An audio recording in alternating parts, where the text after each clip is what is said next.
Hello, everyone.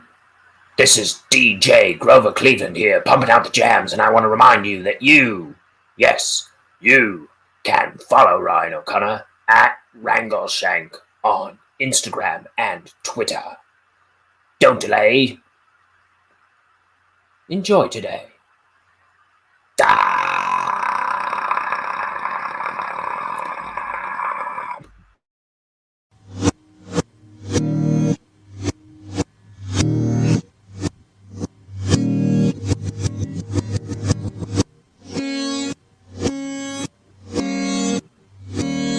It's time for Ink the Book Show with your host, Ryan O'Connor. And now, let's ink the book.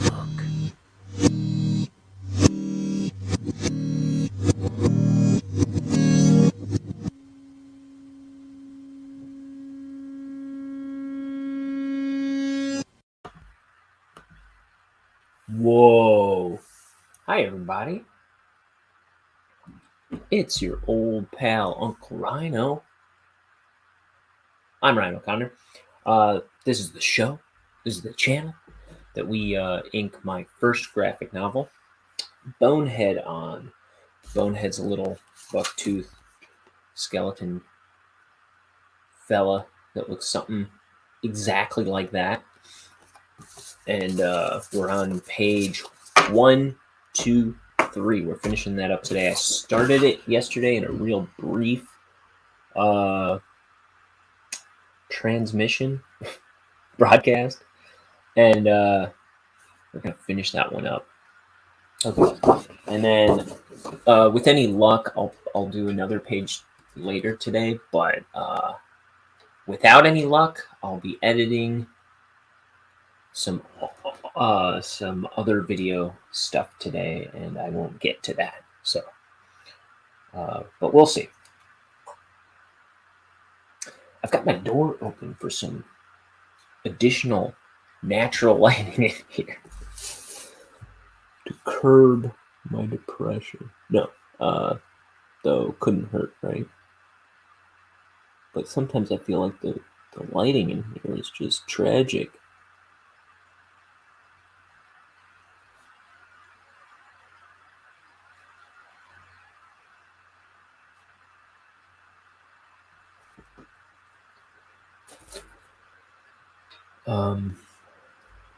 I invited an army of people to jump into the show, as per usual.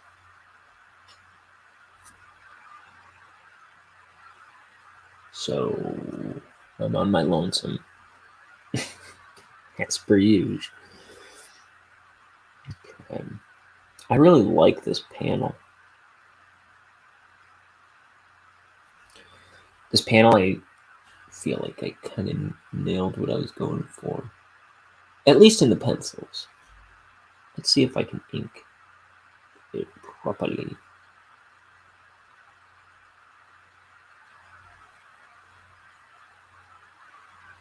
How about that Grover Cleveland? He sure had a lot of energy today. What a guy. I think we'll keep him.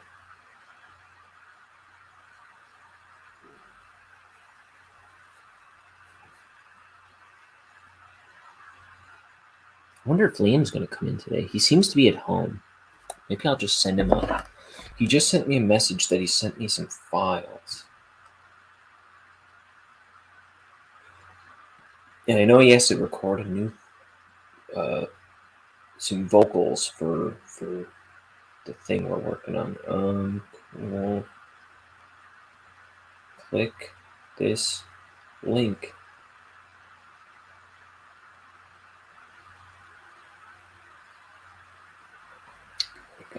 I just directly invited him.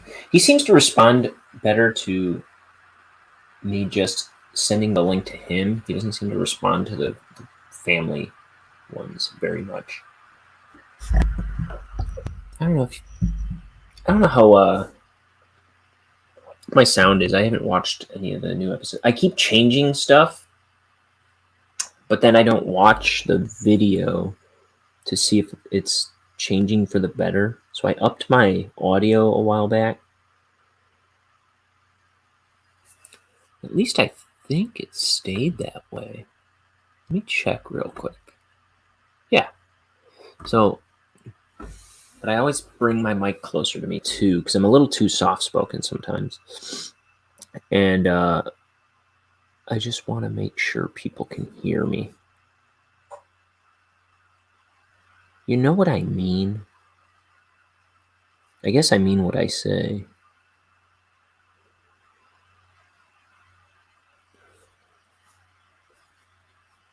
Put your money where your mouth is.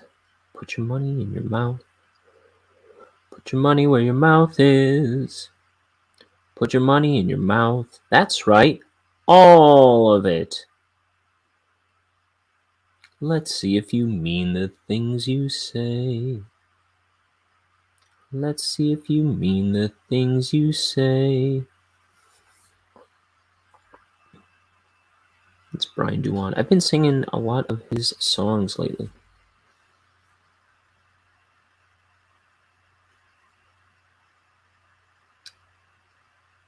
I know I was talking about him on the show recently. Tighter point on this sucker.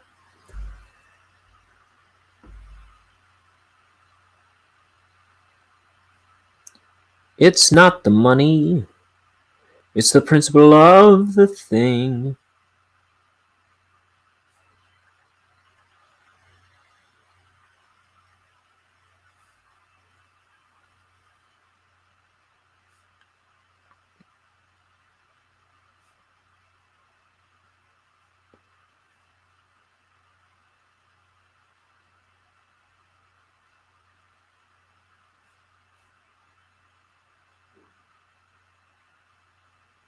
Want to go kind of light on these lines so they don't steal the spotlight from the figures.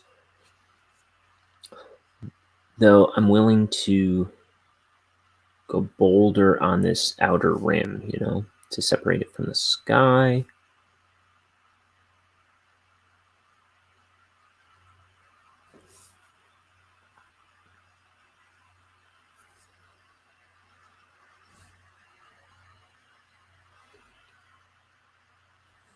Okay.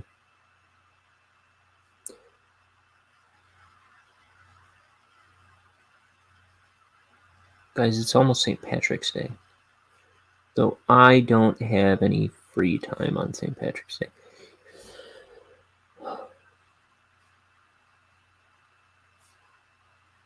That's okay. I have just enough time to maybe ink a page.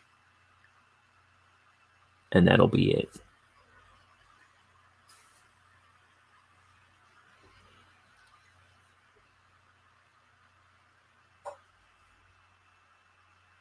No time for any further St. Patrick's Day shenanigans this year.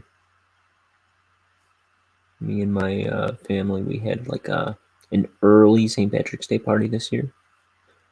I found out it was because of my dad's knee surgery.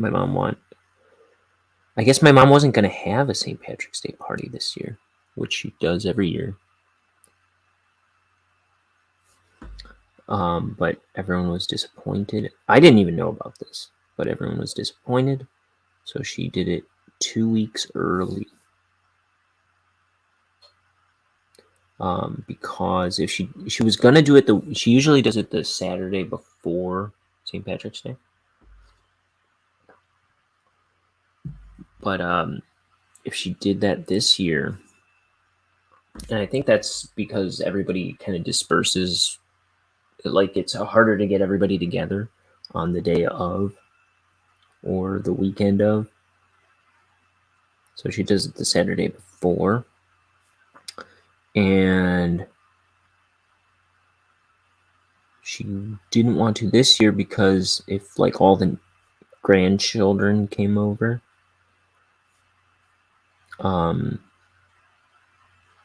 this week my dad would be all laid up on the couch in his casts and what have you. Whatever he's all got up in. He's all mummified right now. And they bashed his knees with mallets and replaced them with plastic. But she didn't want the kids like jumping up on him and stuff. Because yeah, he's gonna be laid up for a while. 4 months. I keep talking about that though. But anyway, that's how come she did it so early. Which I probably also already said on this show. So anyway, we're here for art. Ooh, art.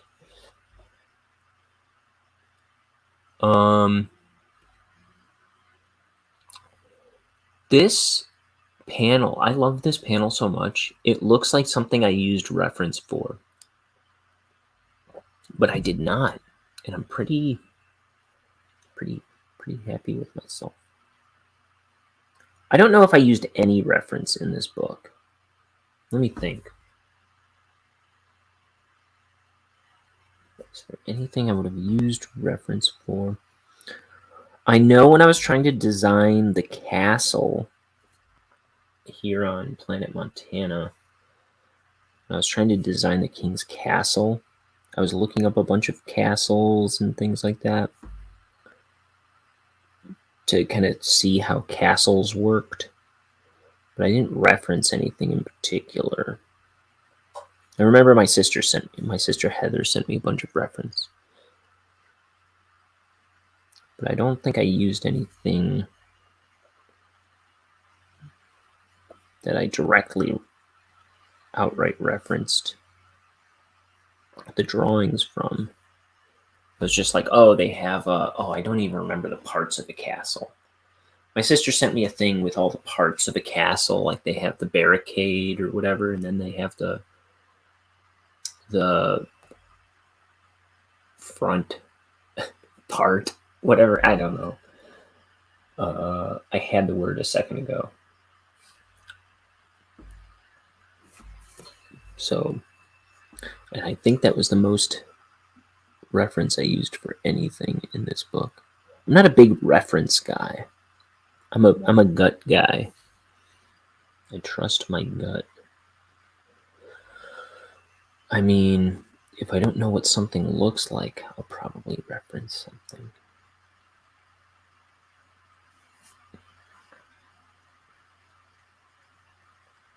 But there's a couple points in this book where I'm pretty happy with how I render anatomy.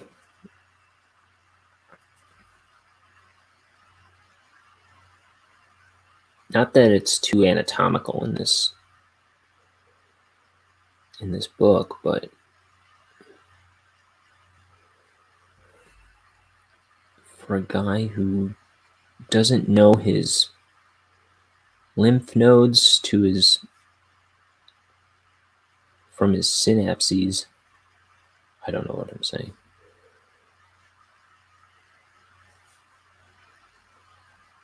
I don't even know what a human body is. Is this the eye? Is that the eye?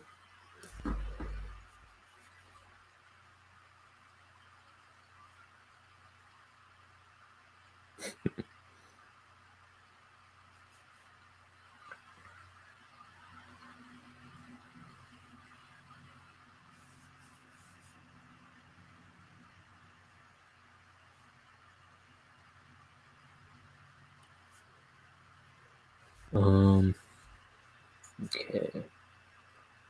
So yeah, we're trying to keep, I don't want to put it there because I don't want the tangent. I don't want this line to run right into that shadow like I had it. But we're trying to keep the background light to separate the characters. See, they've got the boulder. What what do you call it? Line work. To kind of bring them out. I only know like 3 things about art. And I just use them over and over. Or I just talk about them over and over. But that's how I feel anyway. Of course, it seems to go in waves. Like, I talk about something over and over, and then like a month later, I've got like a new batch of things that I'm talking about over and over.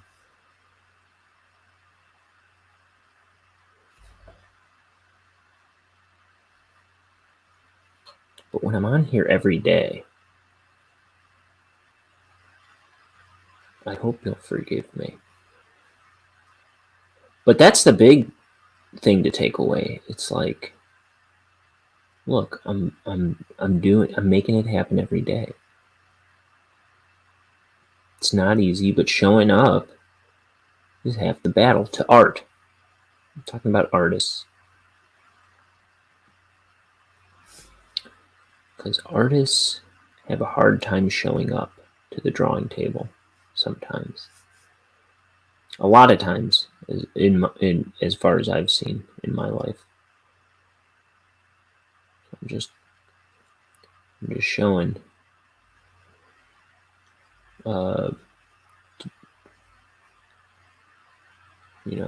Don't let depression win the day. Don't let your bed win the day. Don't let, like, no one's watching my channel win day.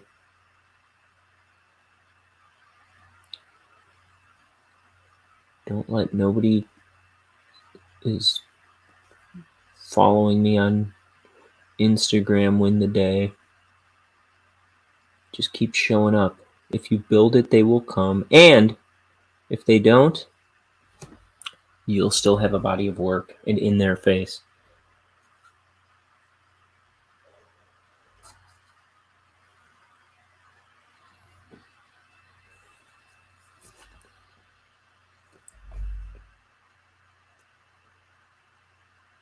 They'll have the never-ending noise of Twitter, and you'll have a body of work. That's my main message here on this channel.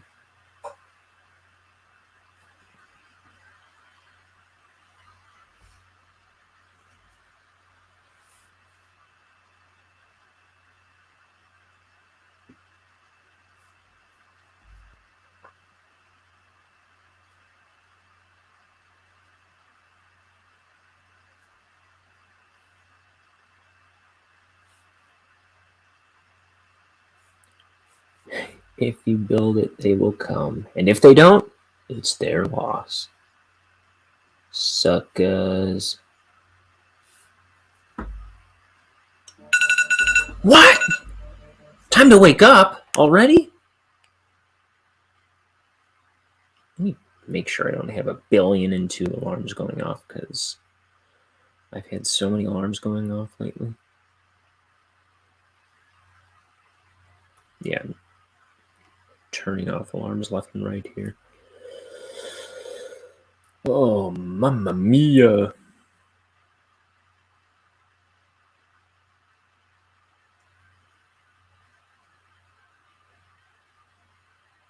That's weird. I just got an email from the They Might Be Giants email. I'm subscribed to their like newsletter and stuff because I'm a fanatic.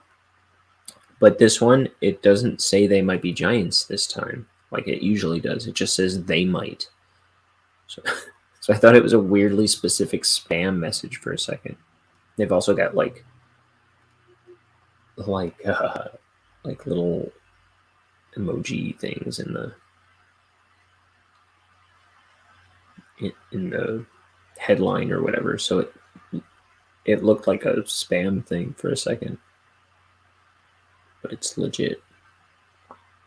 Okay, anyway, this Sam's Club one is spam. Sorry, I'm going through my emails after I You touch one thing on your phone, then you're like on your phone, right? You just fall down a rabbit hole of being on your phone. I was just turning off alarms, then I open up the next app, just instinctively. That's no good. That's jacked up. I'm putting on a show here. I mean, it's psychologically like we're like animals. We're being conditioned. I mean, not being conditioned. I'm not trying to say there's conspiracies against us or something like that, but I mean, I'm not saying there's not, but we've conditioned ourselves to just be like on our phone all the time. I saw my screen time report yesterday because I get one every Sunday. It shows up like right after church usually. 6 hours, an average of 6 hours a day on my phone. I was up a lot this week, it said, but that's so much time on the phone, on surfing the internet on my phone every day. I didn't even think I had that much time in the day. Can you imagine if I cut out half of that? How much time I would have? How much I could accomplish? 6 hours is so much time. I'm over here talking about how I don't want to see Batman because I can't carve out 3 hours to go see a movie.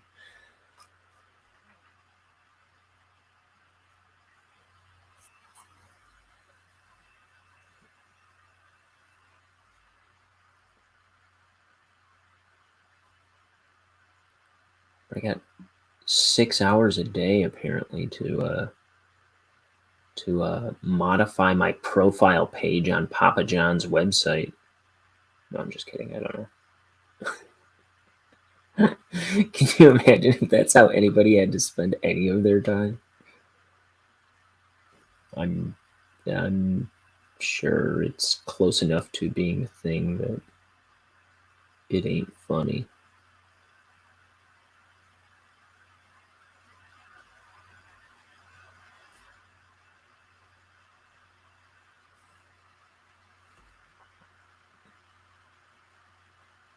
It's not the money, it's the principle of the thing. It's not the money, it's the principle of the thing.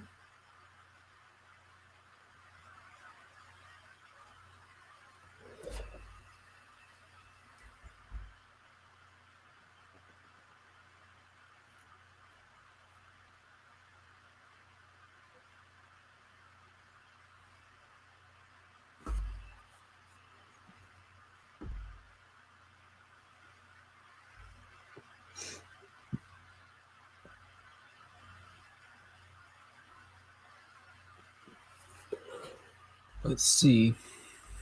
I just want to see if he actually sent it, or if it actually came through. Liam sent me the file, the video file that I'm supposed to edit, and I do not see it. No, sir. No, sir. Maybe I should let him know. Because when I get out of this show, when this show ends, I want to start that right away. Oh, he said it's uploading.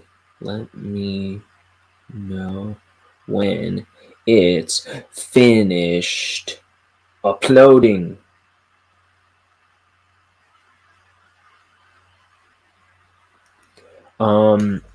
So this wasn't my favorite episode that we did of the Namjust thing that we do, but it is the first one that I'm going to edit, which I think will greatly improve the show. No offense to Liam, but it's like I don't think he doesn't put much thought into what he cuts out sometimes, I think. Because I see stuff that he leaves in that he probably shouldn't, wouldn't, if he gave it some thought. I wish he would make more thoughtful choices. And I was kind of trying to explain that to him a couple weeks ago, without being accusatory. But I think it came off as accusatory anyway.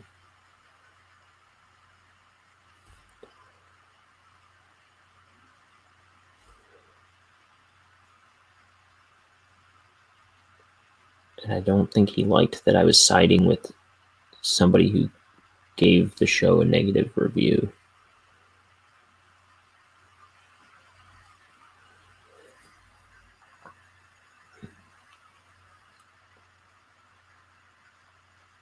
It's like,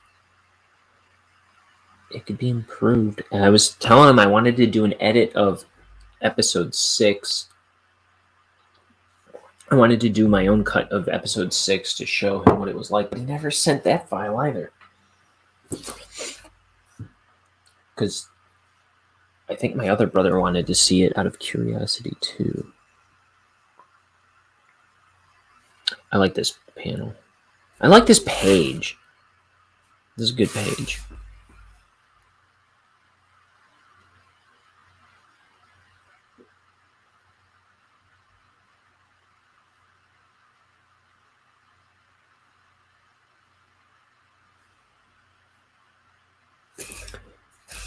And if the camera would focus, you might see what I'm talking about.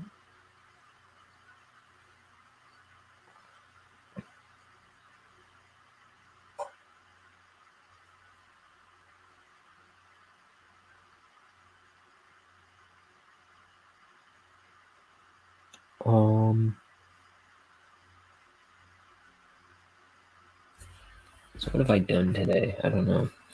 I did I streamed the daily mass from my church. I cleaned out my waste paper basket over here.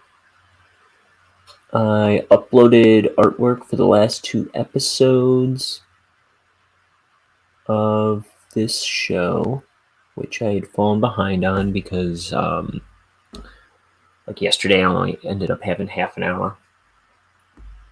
Then I had to run. And I think there was a similar time crunch the day before. I already made artwork for today's episode.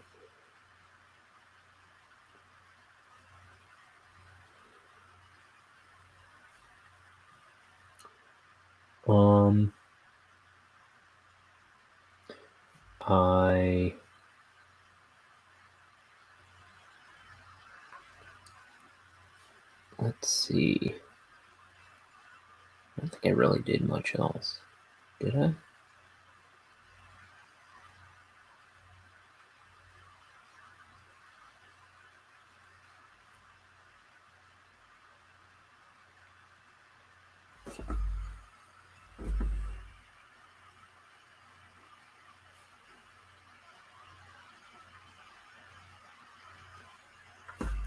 I was listening to this show called Bible Every Morning on This Way Network on YouTube, where he just started this show called Bible Every Morning, where he has this app that reads out the 4 chapters of the Bible every day, and then he just kind of like talks about it. He's kind of what is it? It's just kind of like, what do you call it? Stream of consciousness, kind of rambly. So I'm sure, and because he does it every day, kind of unrehearsed, on the fly, and he only gives himself half an hour to do it. So sometimes most of it is just the thing reading it out, and then sometimes he has 15 minutes to go over his notes on it that he just prepared as it was reading, and sometimes he has like 5 minutes, depending on how long it goes. But it's all right. He has other shows on that channel too. It's his channel, This Way Network. But so he's in all the videos, but he's got different shows with like different people, and it's got like different kind of content in it. He has one he does with his mom. He has one that he does with this guy. I don't know. He has a couple that he does with a couple other guys.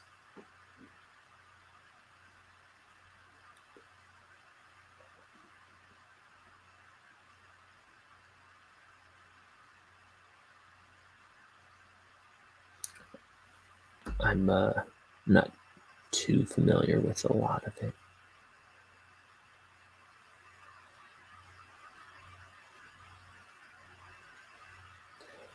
Oh, I finished coloring that ape that I showed off yesterday. The part of my it took me forever to color though, because the color I really wanted to use for him was dying out, and I haven't been able to buy markers for the week. But so you can kind of see it's dying, so it would like burn out, and then it's still like sitting on its side on my desk, standing up.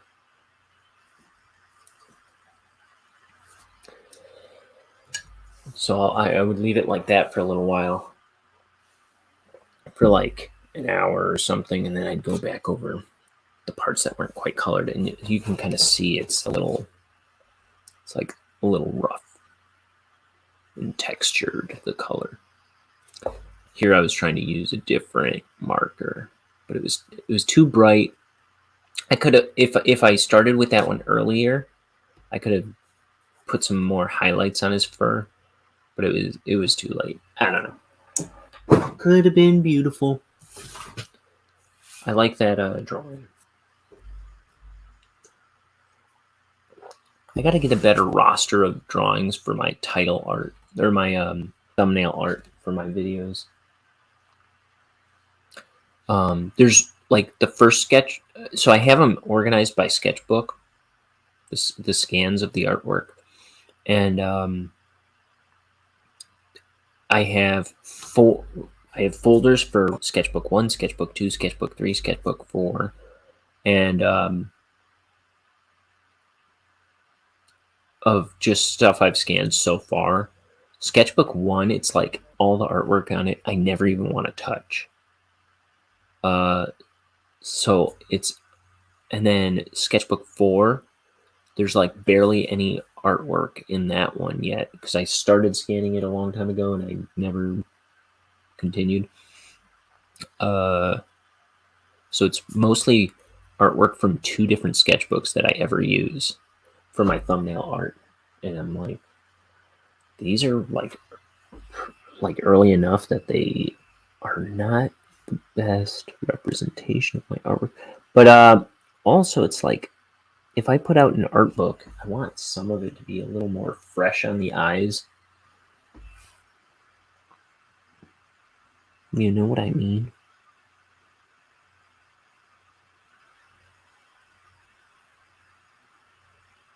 I don't know. That's just something I got rolling around in the back of my head. So I don't want to put too much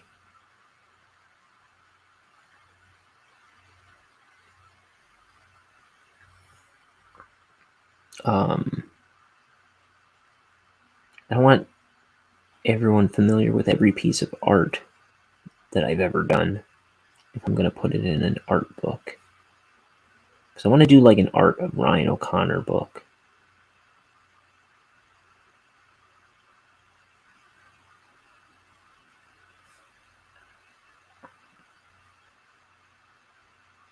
I've got ideas for that. I wanted to do that like a year ago.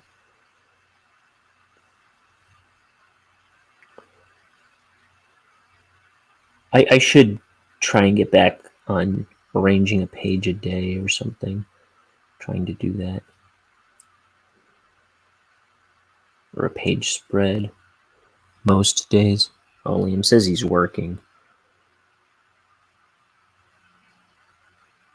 I don't understand how he was able to upload that from work. Maybe he's got his laptop at work. I don't know. If he's working at the radio station, maybe he brings his laptop with him. Which is probably why it was all beat up recently. I don't know what his deal is.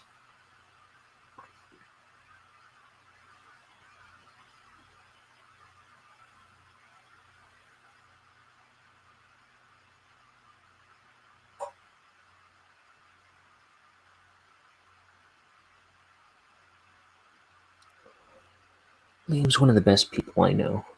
He's got one of the biggest hearts, one of the funniest, most charismatic people I know, but he's hard to work with.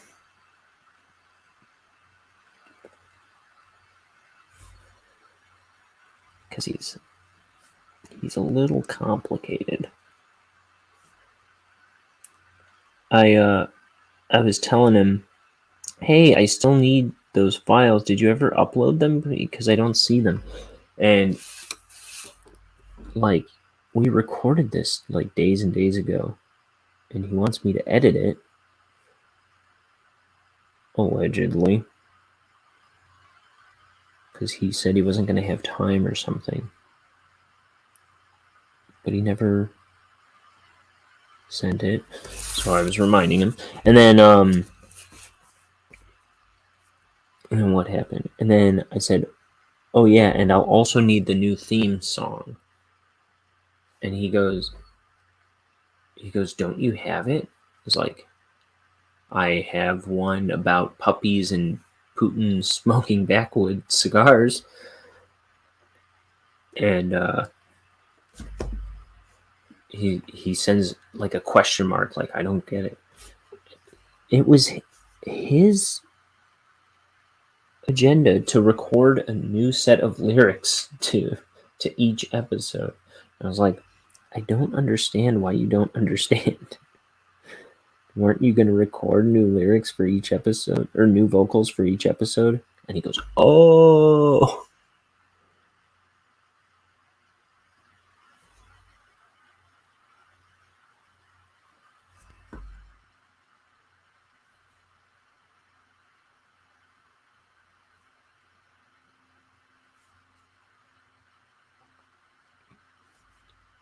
It's like after talking about it for a few messages,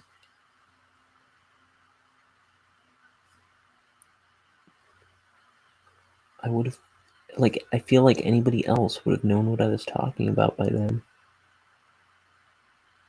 Sorry, I'm not trying to badmouth Liam. Liam's, like I said, he's one of the best people I know. He just confuses me with his confusion sometimes.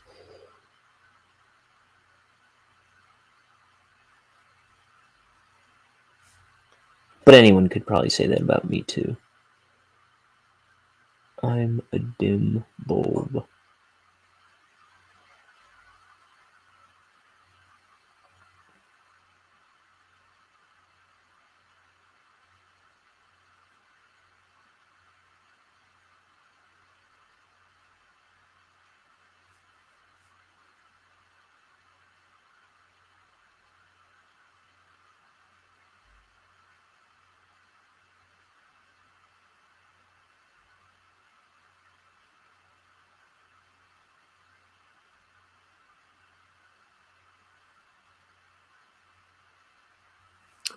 Hey, my dad's just sitting on the couch, I assume. Dude, I wonder how he's holding up.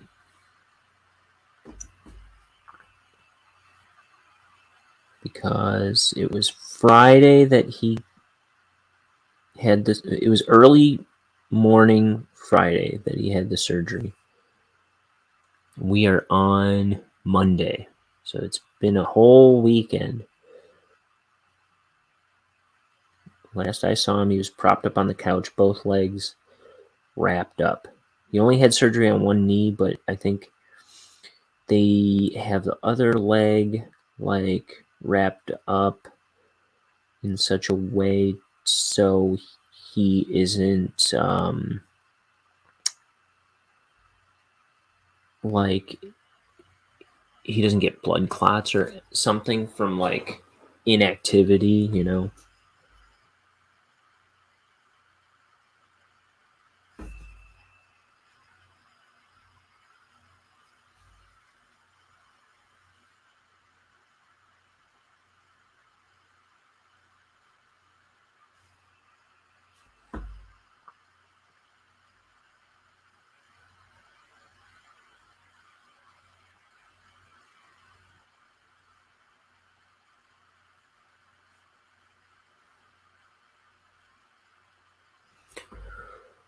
Oh. Okay.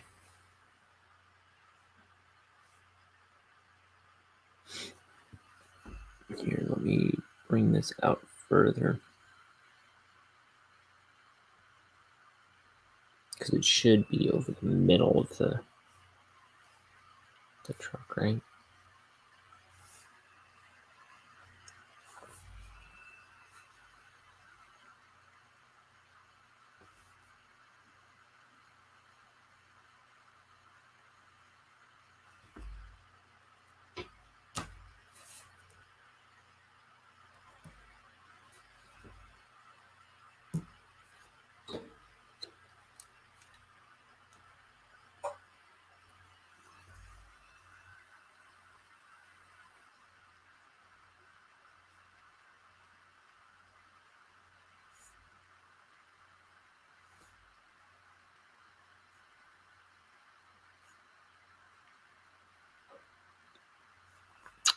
So this is a space car, little space truck. Jiminy, the focus on this, man, it kills me. It's a beautiful camera, but as far as staying focused, it's shite.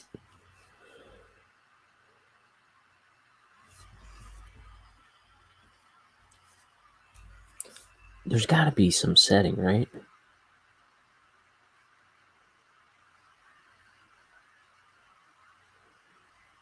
I mean, this is my second one, and it just seems like they just come out of the box so featureless.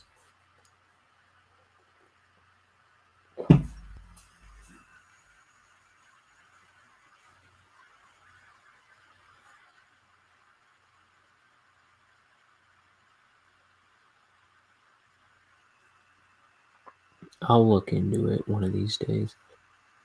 Speaking of one of these days, I'm going to have to forego a show, I think, maybe, for my taxes.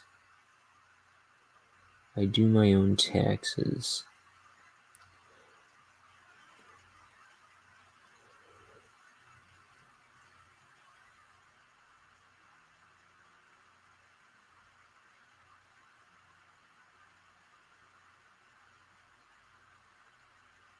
And I'm putting it on. I keep putting it off. It's got to get done.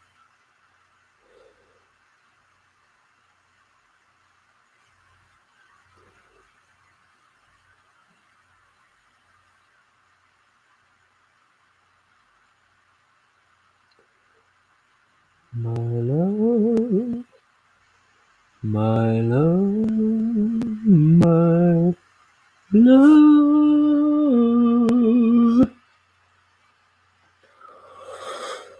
Haunted, haunted heart. Haunted, haunted heart. Bop, da bam, bam, bop, da bam, bam.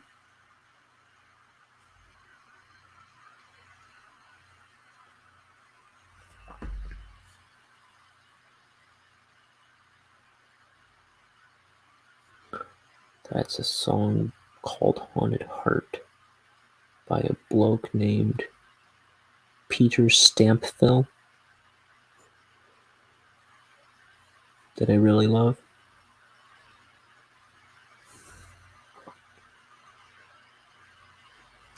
I don't know much of his music. I have one EP from John Flansburgh's CD Hello of the Month Club from like 93. I have one EP with like 5 songs on it, and it's really cool. I like it a lot, but I've never quite investigated more of his music.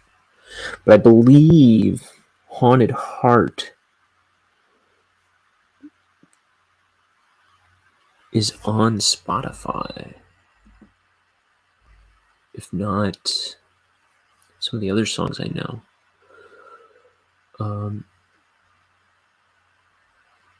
Peter Stampfel.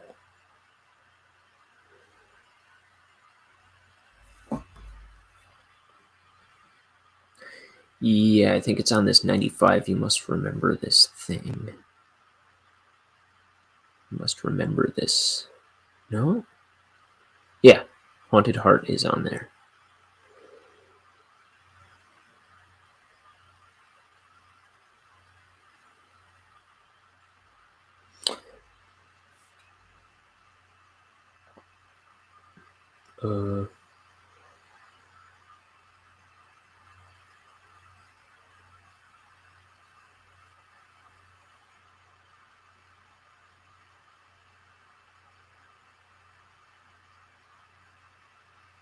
Okay. I was just seeing if something else was on Spotify, but it's not. I was looking to see if the stuff I played recently on here. It was just that guy talking. The Duplex Planet, but it looks like there's other bands and things called Duplex Planet, but nothing like that. Every once in a while I take a risk and I play something on here that I'm pretty sure isn't on streaming sites or whatever. I think even if it's not, there's a chance I'll get like a copyright claim or strike or something. But I haven't looked at my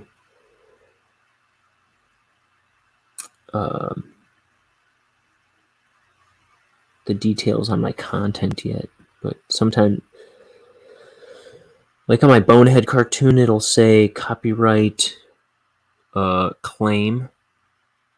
Like it's not a strike or anything, but it's like, I think if for example I was monetized or something, I think it, like that video can't be monetized because it features music from licensed artists.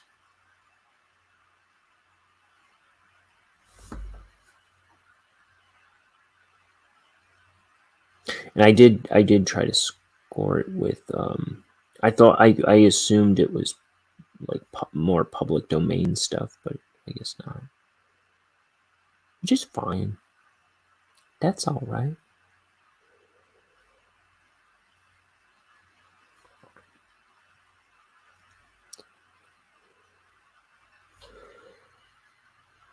I almost had my brothers score that, or my my friend whose link goes in the description. My friend Chris Amon, who has a musical project called Data Lecher. I have his Bandcamp posted in the links. Though I always have to do it after the fact on Twitch. But I was like this close to seeing if he would do the music for it.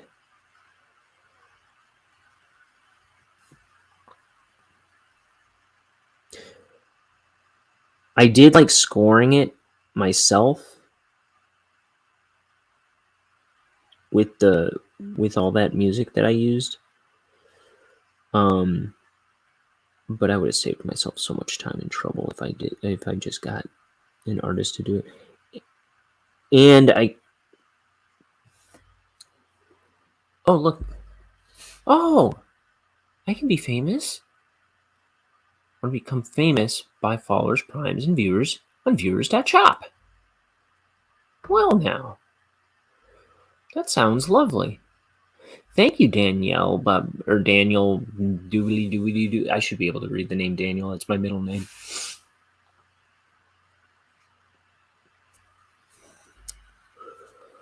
You know, Daniel, if that is your real name, I'll take you up on that. I'll buy 1 billion followers. Thank you very much. What's primes? I know what viewers and followers are. I don't know what primes are. I probably don't even care.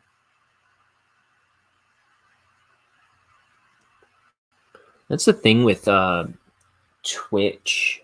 It's like they really want you to know their lingo and their website. It's like, I don't have time to learn your website, brah. I don't have time to learn your website.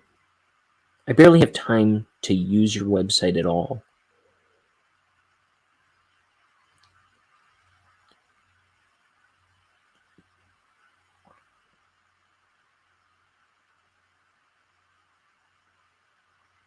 I barely have the patience to use Twitch at all. I'm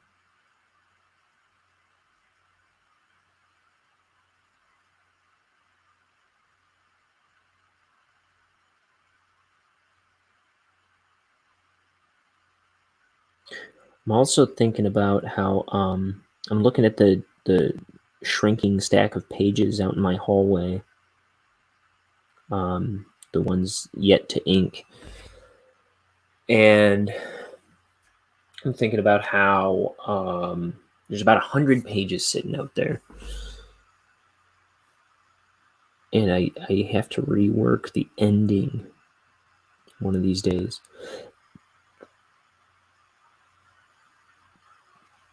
So there's probably eventually, like come April, I'm probably going to have to take a week off of streams to work out the ending better. Because there was a while back where I got to a page that I was inking and realized there was a continuity error that was going to call for me to restructure the end of the book. So I came up with a plan, but I have to redraw some pages and draw some new pages. But I gotta make time to do that.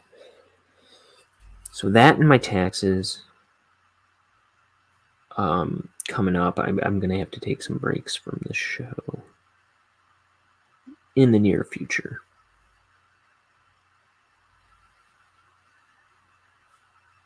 With apologies, but I'll try to keep it as brief as possible.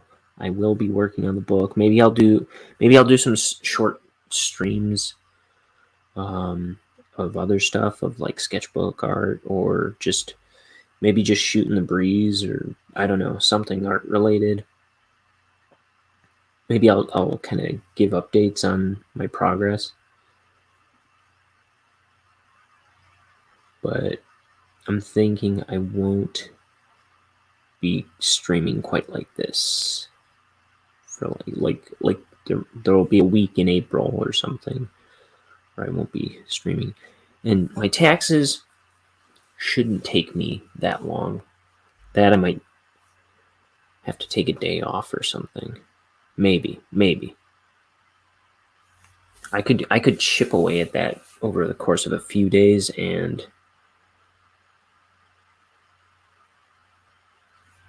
we'll see if that even affects the show. The other one will necessarily affect the show. Because at some point I gotta stop drawing pages or inking pages and draw what needs to be inked. Why not draw it on stream? Would be a good question. It's just when it takes a little bit more of my concentration, it's hard to put on a show.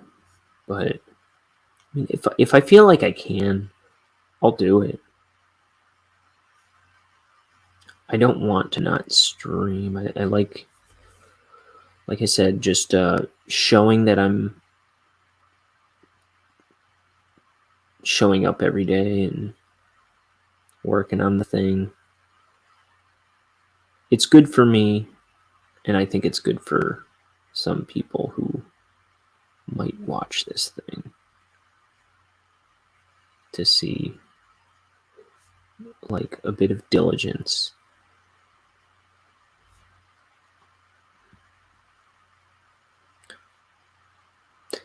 I know watching people stream every day really helped me light a fire under me a long time ago. Oh, hi there. Hi, folkish. How you doing? I'm drawing my book. This is my book, Bonehead. This is my first graphic novel.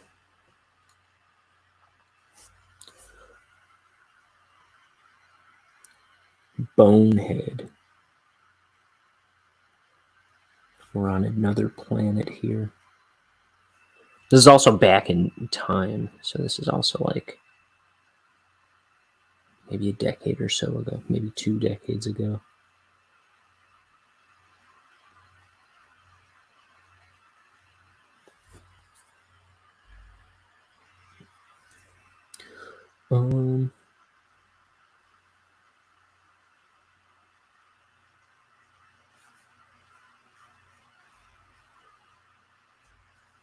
And my solution to differentiating space cars from normal cars was to give them these like horns instead of wheels. I don't know.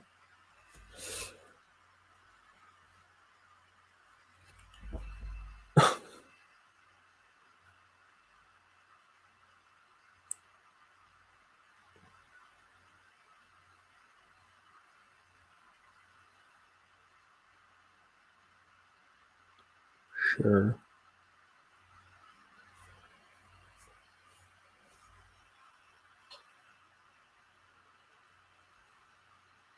There we go.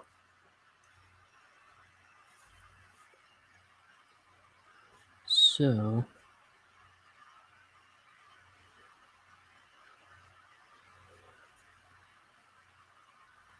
yeah, I'm excited. Only about 100 pages left. I've probably drawn more of this book. I've inked more of this book at this point than is left over.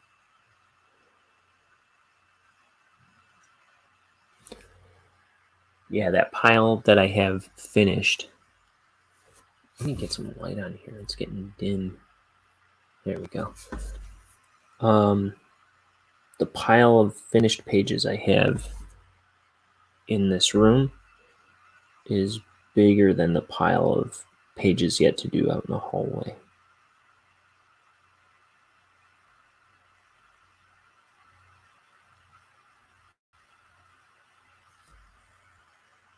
Which is good.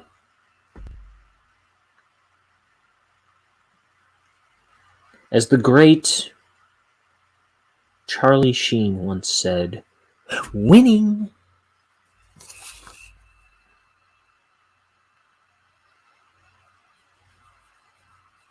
That gets my tiger blood pumped.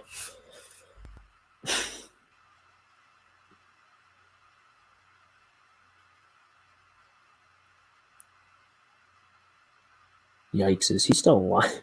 I mean, when that was going on, when he was like freaking out and getting fired and stuff, if that was 10 years ago, I would not have expected him to be still alive right now.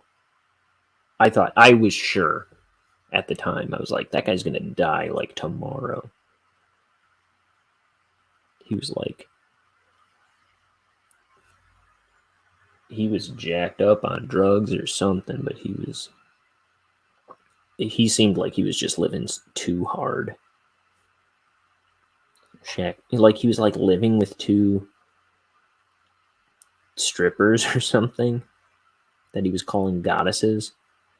And it just sounded like everything out of his mouth at the time was like, he just sounded like he was just coked up insane. Back when he got fired off of 2.5 Men.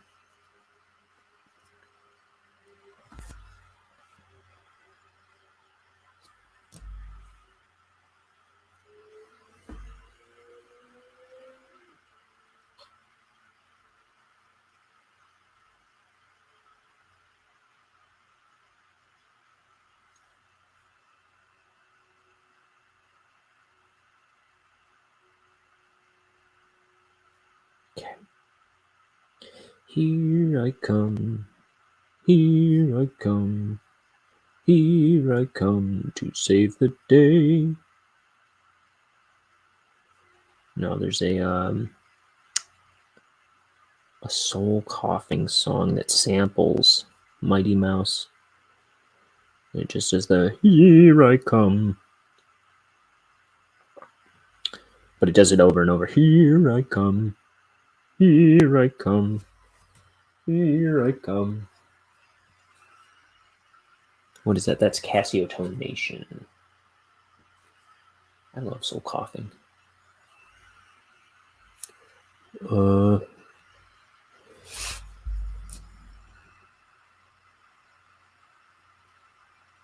Everybody moving, everybody moving, everybody moving, moving, moving. 1, 2, 3, 4, 5, 6, 7, 8, 9, 10, 11, 12. 5, 10, 15, 20, 25, 30, 35, 40, 45, 50, 55, 60, 65, 70, 75, 80, 85, 90, 95, 100. Okay, we got... By the way, that folkish person is another Twitch person. I don't know if any, but like apparently I get views on YouTube, but I just feel like while I am not a fan of Twitch, that's where I get views. That's where I get followers. That's where the action is. For me, anyway. For the likes of me. Like, if my family wants to watch, that's the weird thing. It's like people I know are more likely to watch on YouTube. Like, human beings in my life. Like, so before I started streaming to Twitch, I was like, no, man, Twitch is trash. YouTube's the place to be. But then, like, people I know started saying, oh, you got to get on Twitch. You got to do that on Twitch. You got to do that on Twitch. I'm like, fine. I'll do it on Twitch. But nobody uses Twitch. Like gaming. I don't know. I don't know the culture.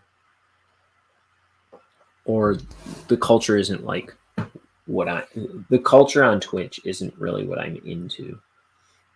So you wouldn't find me watching. Like, I have subscriptions on Twitch, but I never watch them. Well, I follow 3 people. One is a friend of mine. One is an artist that doesn't use it much anymore. And then the other is an artist I really like, but and uses it all the time, but I never watch his show because I don't have time for that. I mean, I watch stuff on YouTube. I just don't like Twitch. I don't know what it is. But when people started telling me to get on Twitch, I was like, PU, fine. But I'm glad I'm there because that's the most engaging part of my audience. They're the ones that talk to me. They're the ones that come in regularly. That I see anyway. I don't know. YouTube's a little mysterious. Like, I can't even see who my followers are. Except for like a select few. I should say there is one guy on YouTube that chimes in regularly. So not to sell him short.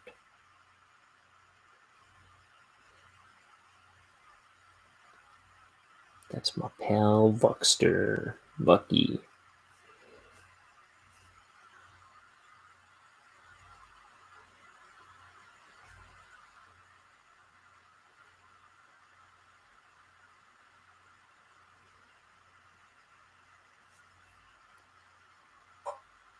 Okay, what else is going on?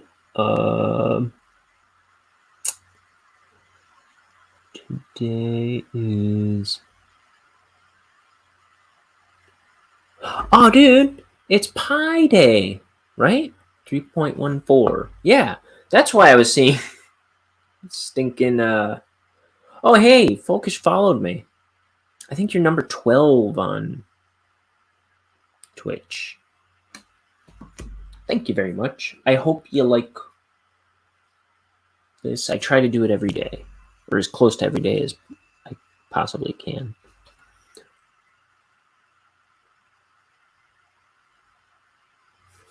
What was I saying? Something?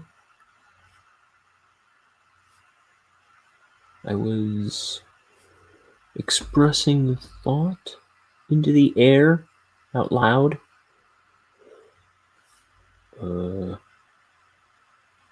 Probably not. What's my book about? That's a good one. So it's about this little guy, Bonehead. He works at a poison factory. And he's kind of a goof off. And he's decided to get his life together. So he's going to get a promotion at work. He's going for a promotion at work. He's going to ask his girlfriend to marry him. And yeah. And let's see. And then he finds out that his bosses are closing down the factory, which is going to mess up all his future plans. So he finds out about this this top secret thing that they're working on. His bosses are working on. So he steals it, and so they can't close down the factory. They have to keep working, and it gets him wrapped up in this big interplanetary sci-fi fiasco. So that's my elevator pitch. And let me see. Let me grab a thing.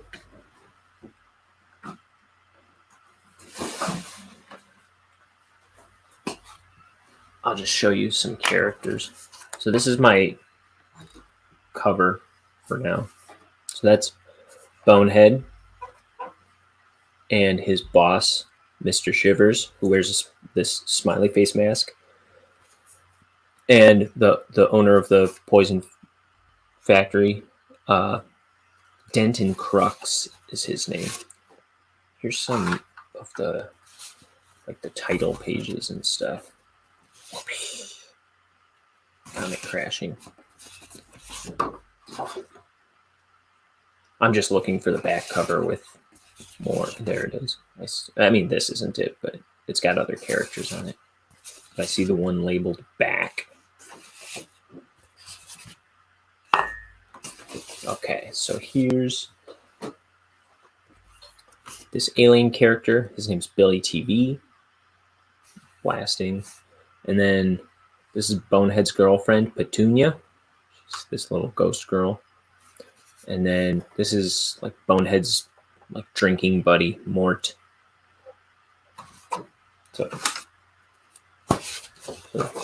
it's got all these cool characters in it. I think there's like bug monsters in it, and thank you. It's my first, my first big comic project. I'm trying to make it happen. It's going to be like 230 pages.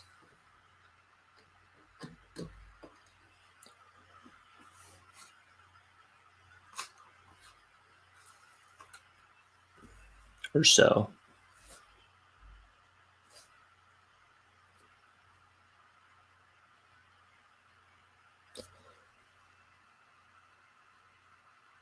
And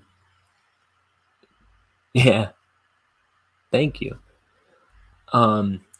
If you're interested, I made. It's not the. It's all right. It's maybe not the best animation in the world, but I did make a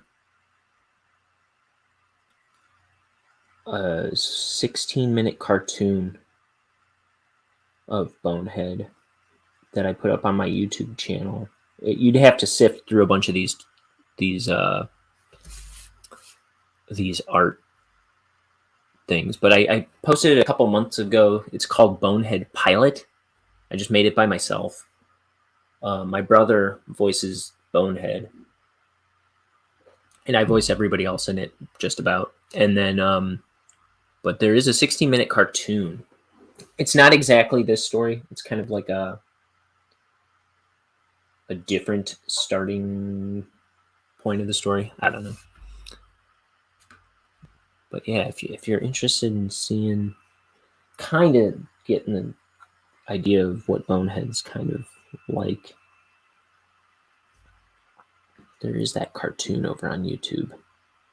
And it's the same name, Wrangleshank, on YouTube.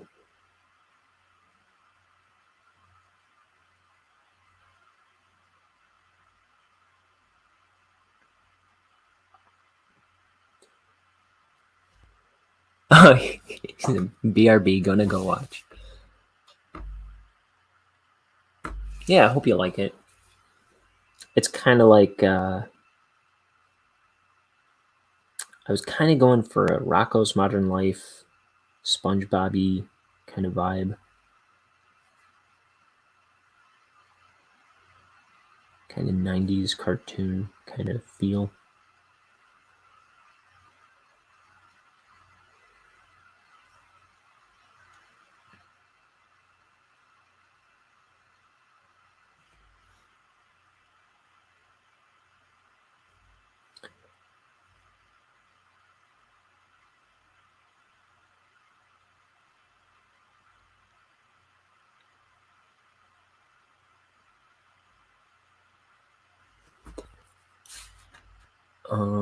Let's see.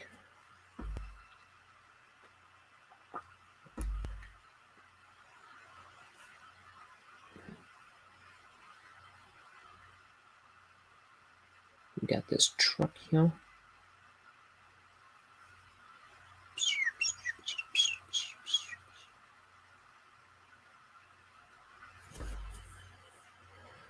And then, did I do this?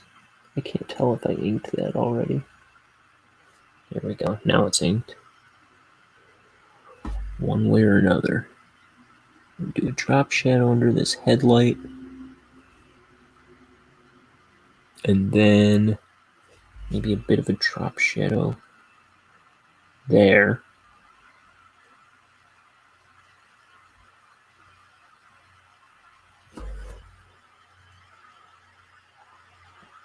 And then That truck is done. What else?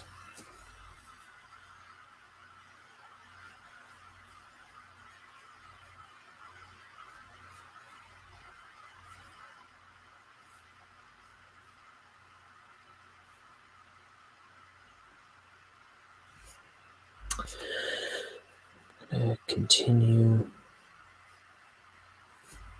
that out there.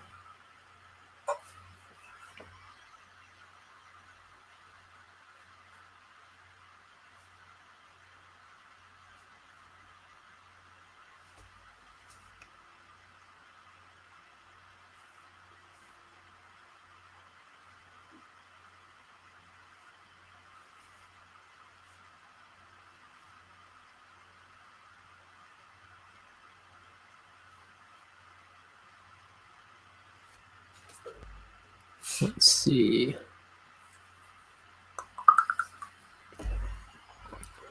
Bring this one down here, actually, instead of way up there where it is.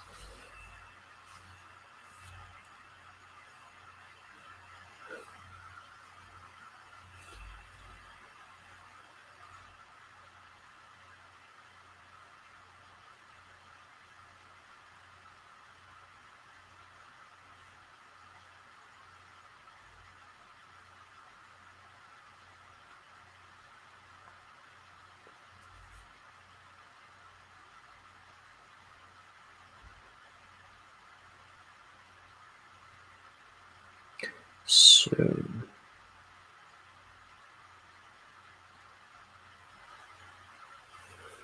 see, showing up every day. Got a new follower.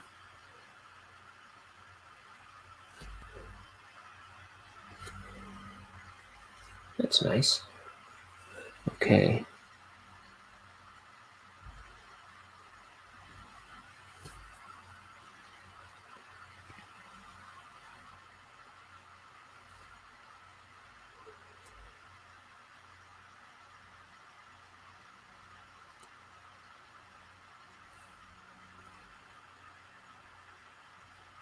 Here's his, like, his hair looks kind of like carrots.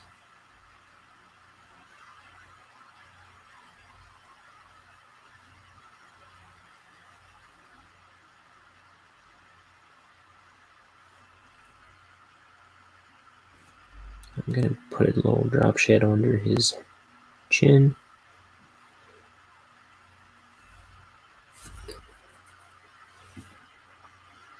Booyah, booyah, booyah.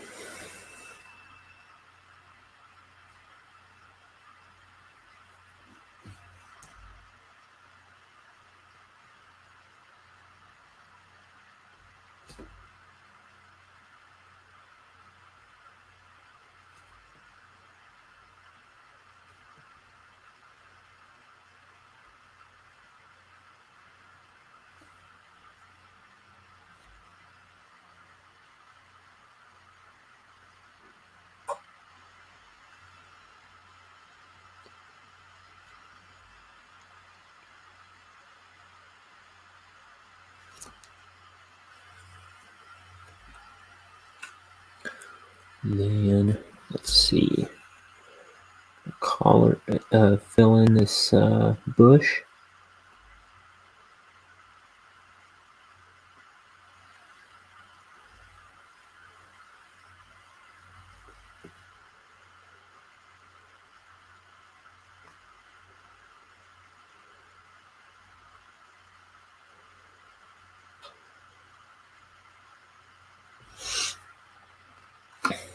I'm done with my tea. I am. So I'm just gonna hit the button out in the hallway right behind me. Warm up more water.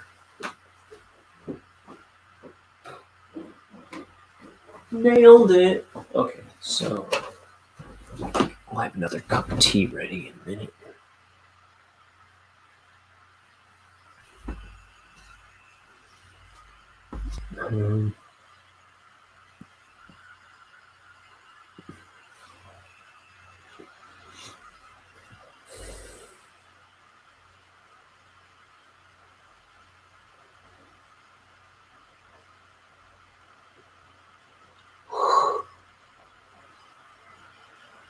Oof.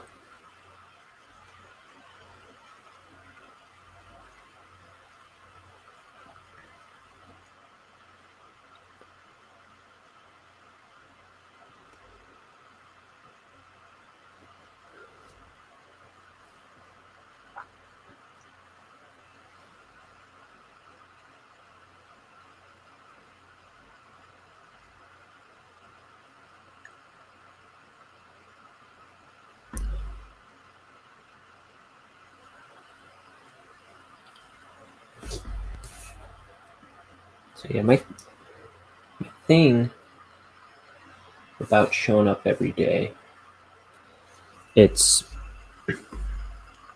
to kind of it's multifaceted for me. Like there's a lot of reasons why I think it's important to show up every day. Part of it is to show an audience. It's kind of like showing them your loyalty, showing your loyalty to the audience, right?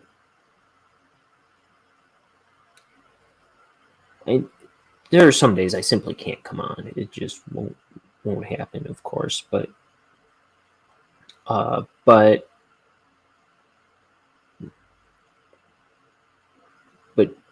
when I can, I try to show up every day. And the reason, so it's a loyalty to the audience for one. Like, there are people that I follow that on YouTube that, or at least that used to anyway, that would show up to draw every day on YouTube. And it's like, I came to, I don't know, it's like, if they're there, I'll be right there drawing with them. You know what I mean? Like I'd pull up my sketchbook or open up my project and start working on it and just listen along. And it was like when they started to dwindle, if they ever started to dwindle or didn't show up for a day, I'd be like, oh, but what am I going to do now while I work on my project? What am I going to listen to, you know? And so I like having people that show up frequently, like often, for me to kind of escape into while I'm working on my stuff. It's just cool to have something reliable to kind of put on in the background. And but then, okay, so what's the other reasons? I had something else in mind, but one thing is it's for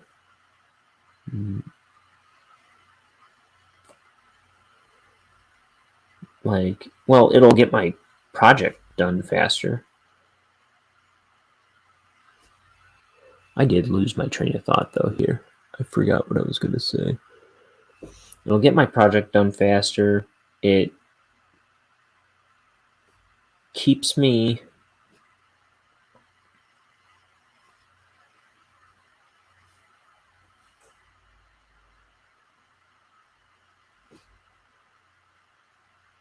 busy and honest, and it's just like when you're an artist, I think because I do think a lot of artists have this problem where like it's easy to especially when you're working on your own stuff, to like blow it off or push it to the back of your to-do pile. You know what I mean? Your own personal project. And if that's part of the reason I'm doing this project online. Part of the reason I'm broadcasting it's because I feel like if I can, I guess I got what I was gonna say. If I can, if anyone is expecting me to be there, I'll feel more obligated to I'll hold myself accountable a little more.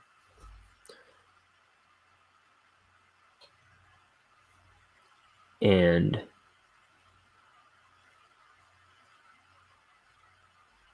like stay busy on my project. Because I've always been one who, like, I'll get burnt out on a project and just never touch it again. And if I can trick myself into drawing every day, being more diligent, being more accountable for my own work, if I can find some way to trick me into doing that, I'll have more to show for my days. You know what I mean? Like, I spent a lot of my teens and 20s just goofing off, and like I had all these big ideas and plans, and it's like they never came to be because I didn't follow through on anything. So I think a lot of artists need help following through on stuff, and so do I. So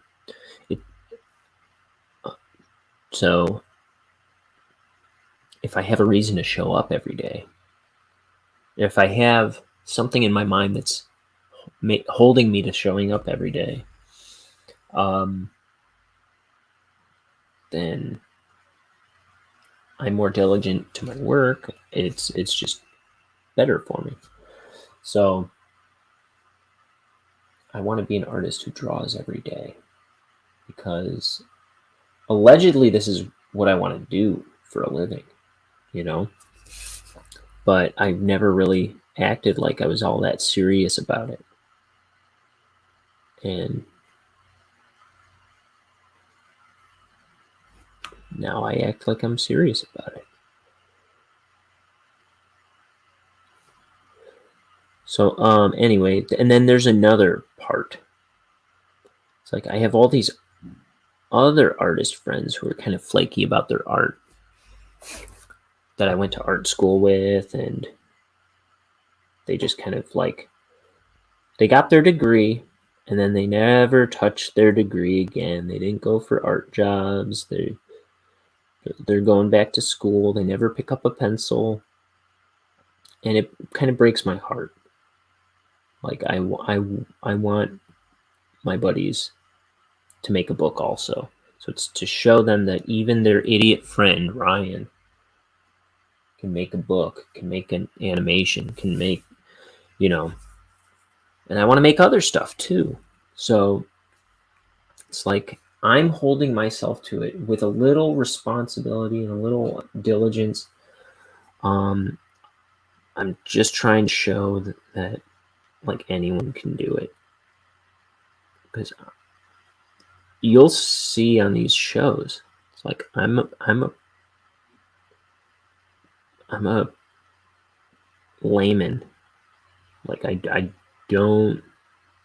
not very technical. I'm kind of dumb about how to do things, how things are done. When I learn something, I learn like 3 things, and then I just beat it into the ground, and then maybe along the way I'll learn another thing. But it's like so for the artists that I know personally, I'm trying to show them that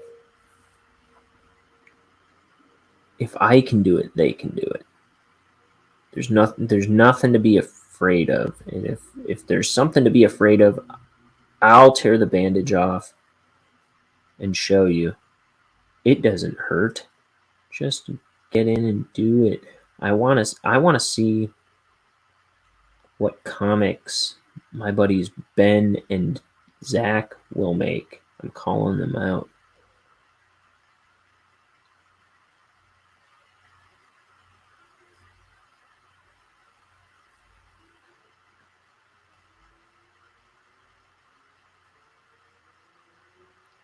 Because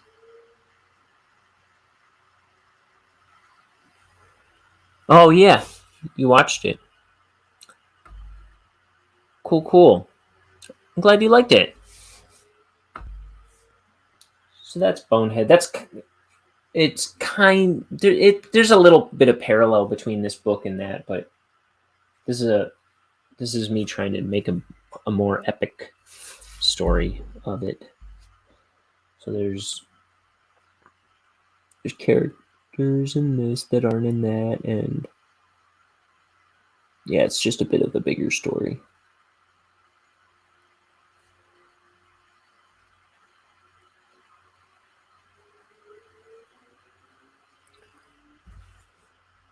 How long? Oh,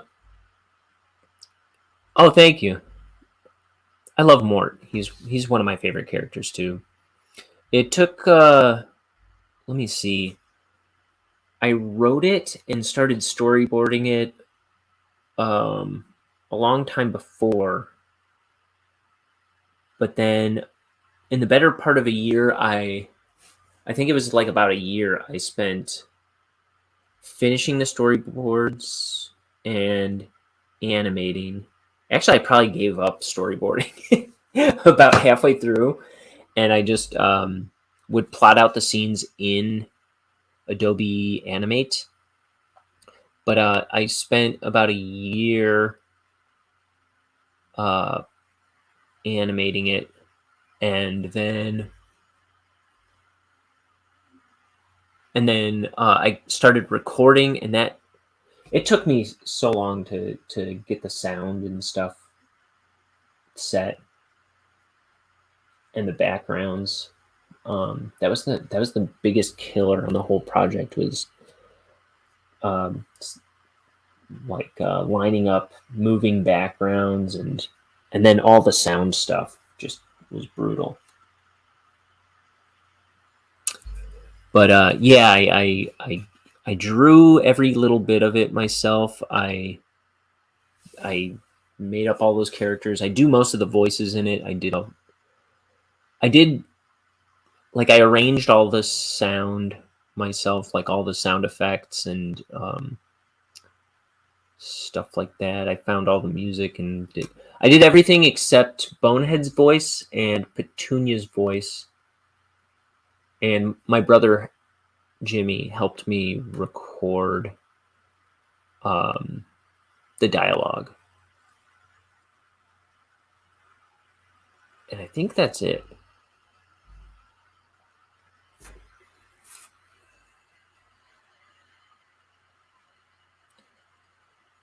And I kind of have another one planned, but I don't know if I'll get around to it anytime soon. I might take a break between whenever I finish inking and coloring this book to do like if I do another Bonehead cartoon, it's going to be like 5 short ones that make up a one about that size. So I'd probably do like 5 short ones one at a time. And when they were all done, I'd string them all together. I just don't know when or where I would ever animate it again. So, but yeah, maybe when I finish this book, I'll do like part 1 of the next one. Oh, thank you. I really like voice acting. When I was in like middle school, I realized how obsessed I was with all these voice actors from the 90s. Like Billy West is my hero. I love Charlie Adler, who does he did like, well, he voiced Ren and Stimpy He did Ren in the later episodes, and then what else? He did Doug Funny, all these '90s Nicktoons. Billy West. What else did he do? He's the Red M&M. He's Bugs Bunny in the first Space Jam. He's Fry in Futurama. He's my hero. And then Charlie. I thought I was saying who Charlie Adler was. Charlie Adler is a big guy for me. He did Cow and Chicken on Cartoon Network. He's not in much stuff anymore, but he does voice directing. I don't know. I could go on and on about voice acting. Heroes of mine.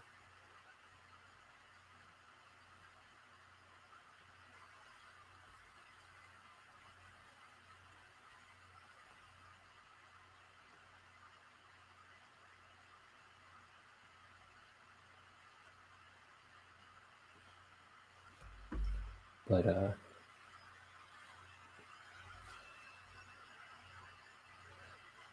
I realized a little while ago that Mr. Shivers kind of has this like Mr. Sulu from Star Trek kind of vibe about his voice.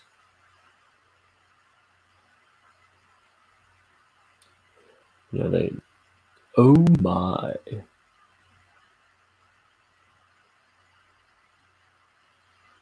That wasn't intentional, but it's kind of there.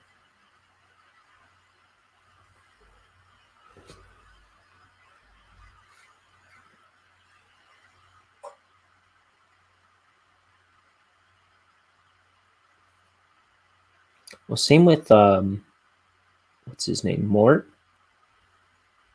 I realized he's got kind of a Cliff from Cheers thing that wasn't intentional. These are all like really old references. I never watched Star Trek or anything, but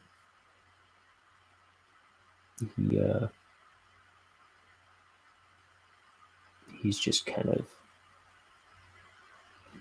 been around the TV, or he gets referenced a lot in a lot of stuff. So I think his voice kind of just made its way into my brain. And then Cliff from Cheers, that's John Ratzenberger, who was in he had like bit parts in all the Pixar movies.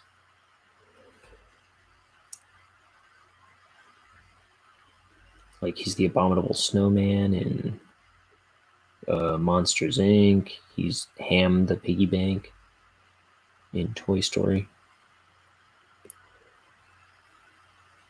It was just one day, I didn't realize it until maybe a month or two ago that I could kind of hear, I think in the back of my mind, he was kind of part of the inspiration for Mort's voice. But more at the front of my mind, I was just trying to do a kind of a Teddy from Bob's Burgers impression.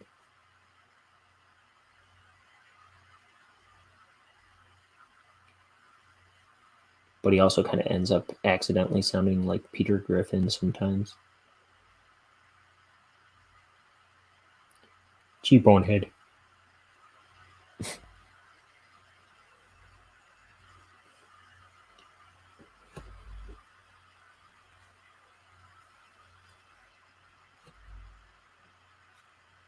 You're out of your gourd if you think I'm getting into that thing. That's not something he ever says in that cartoon. But it is when I was planning it, I think originally I found an image somewhere in a notebook where I think Bonehead is standing next to some tiny cramped car that he owns or something. At least in this drawing. Though I probably didn't even draw a car, come to think of it. But then Mort's standing there going, You're out of your gourd if you think I'm getting into that thing. And that's a very Mort thing to say. So I wish I worked it into the cartoon.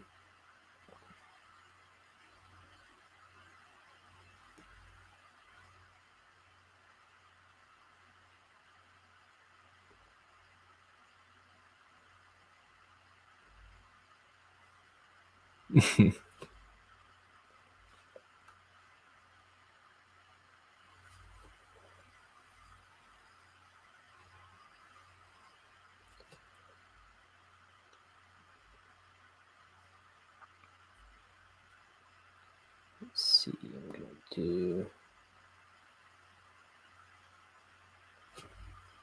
too much ink on this. There we go.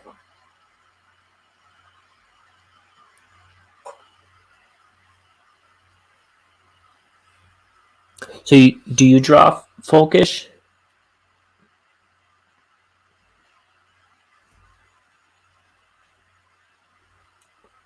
Any particular interest in comics?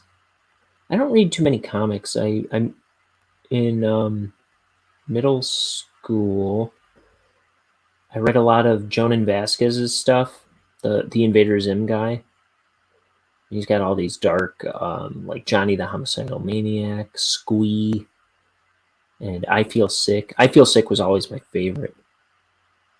It's 2 issues and they're full color about one of the characters from Johnny the Homicidal Maniac. Yeah, but not good at it, you say. Oh, you need to draw every day. You'll get good.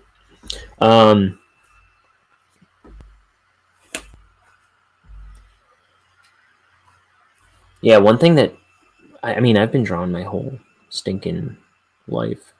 I'm 34, but one thing that really helped me in the past 4 years was I started trying to draw.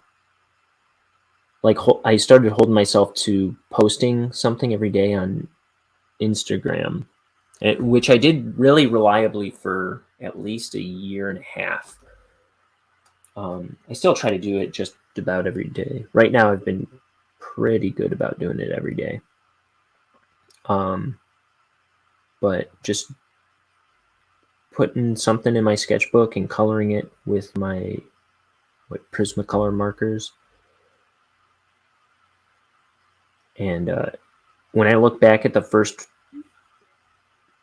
sketchbook that I started doing that in, it's like I can't even look at those anymore. But I've gotten so much better just trying to do something every day.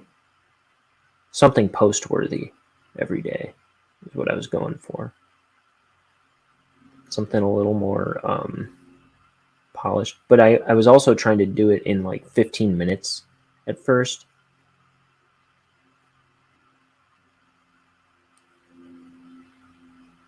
But because I didn't think I had time to do much every day. And then before long, I ended up sinking more and more time into it. I was like, I never knew I had this much time to draw.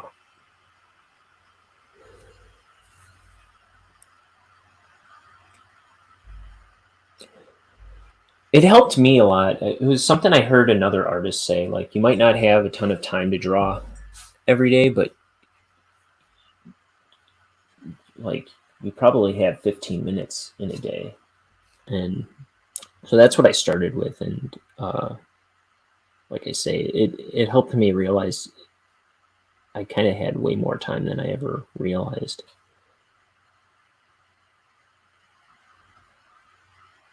Now it's back to feeling like I don't have any time, but I do at least do this.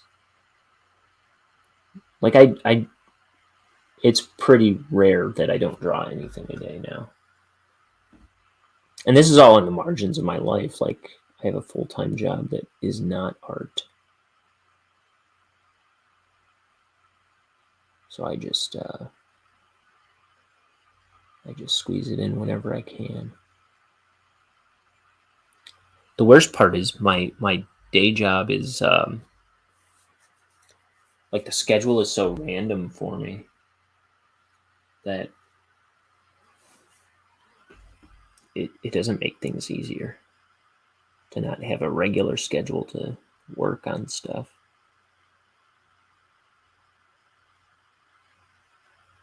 But we do what we can.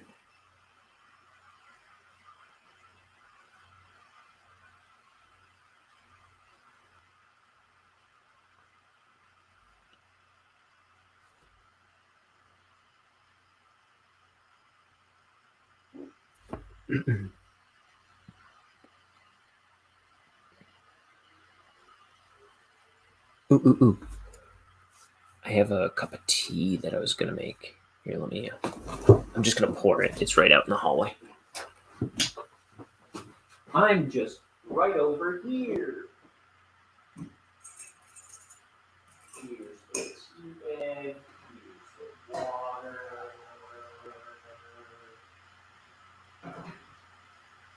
And it's a fresh cup of tea. And it scalded my thumb. No biggie.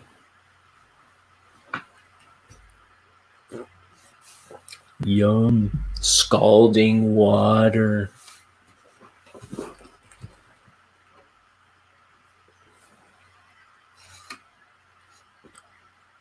With some leaf dirt in it. My favorite.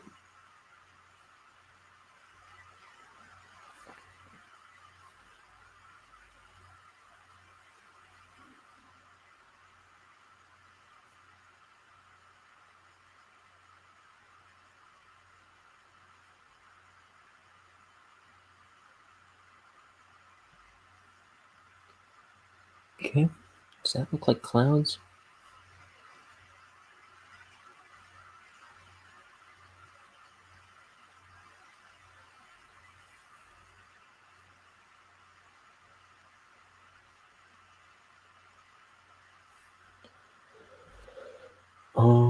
And then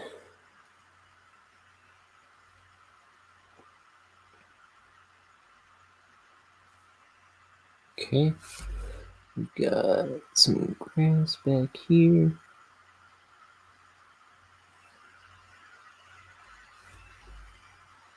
Here is the ground.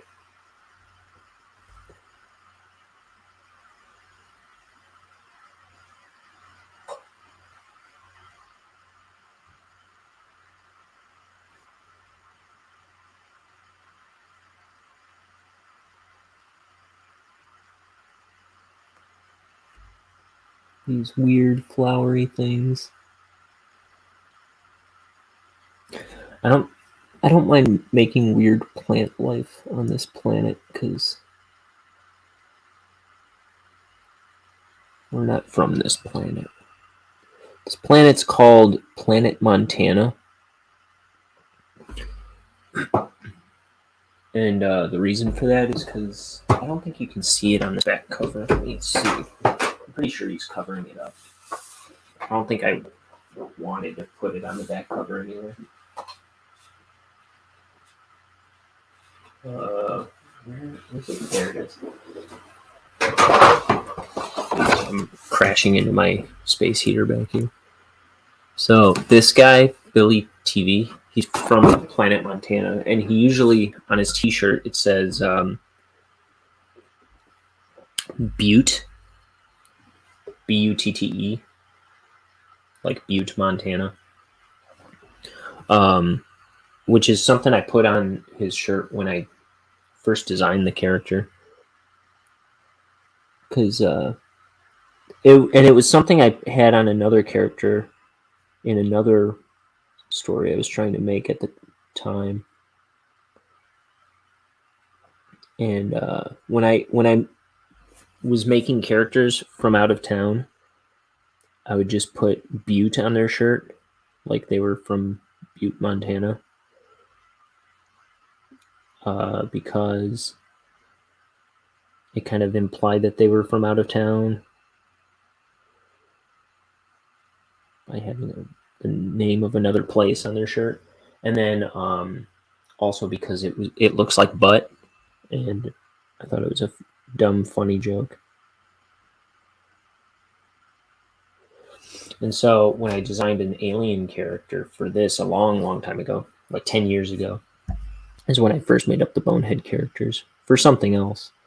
I was like, oh, I should put Butte on his shirt because he's from out of town. And that stayed. But then when it came to do the book, when it came time to put him in a project, this book, I was like, oh, am I still going to have it say Butte on his shirt or should I not? And then I decided I was going to keep it on there. But then eventually I was like, that might be too weird. But then I came up with a reason for it and wrote it into the story. So he's going to, in the story of this book, he explains, because there's no Butte on Planet Montana. That would be weird, because it's like Planet Montana isn't named after Earth Montana. It's just a coincidence. But I wanted to make up a reason, and I think I came up with a pretty good reason for him to have Butte on his shirt. Ow! Hit my face on the camera. Well, my glasses hit the camera lightly.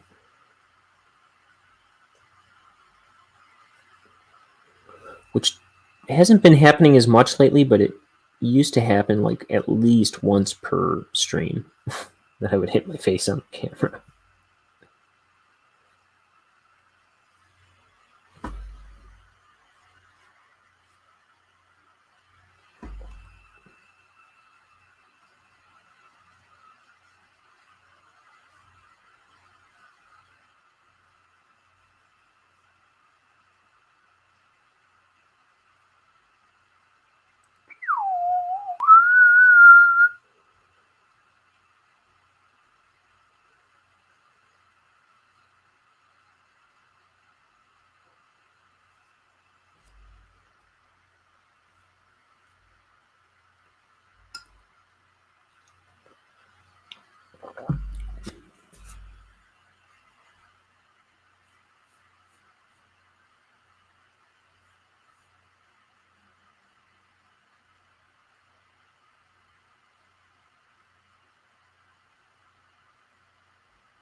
Okay.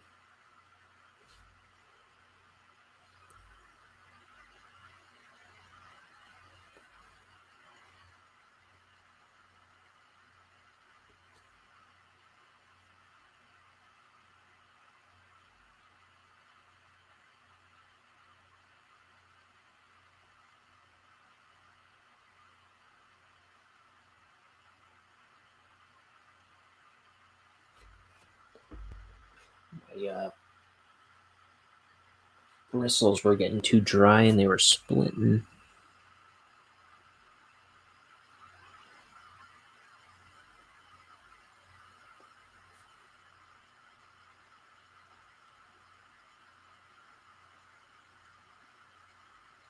Trying to mimic this pencil, but shift it over a little bit.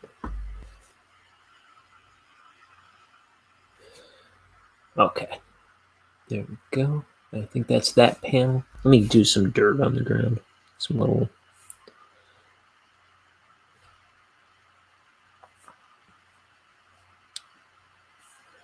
dust and debris. Make the ground look a little less pristine.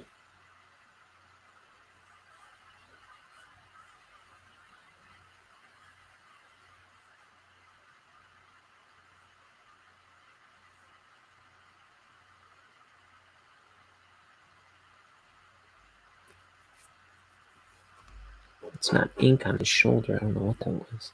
Scum. Gunk. Goo.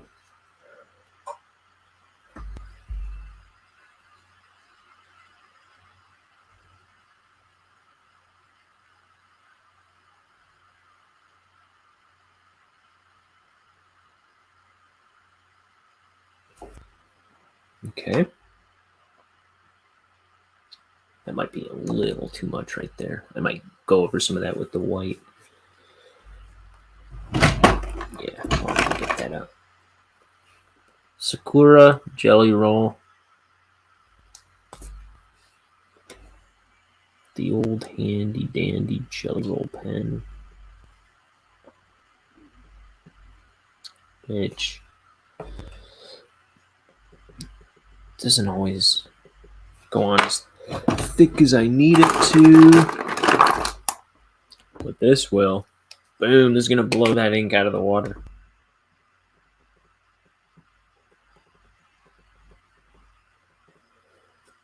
You finished. I don't know what else I want to take out.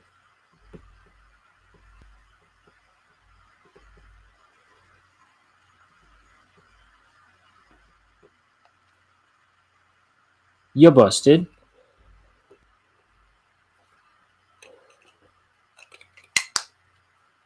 Okay.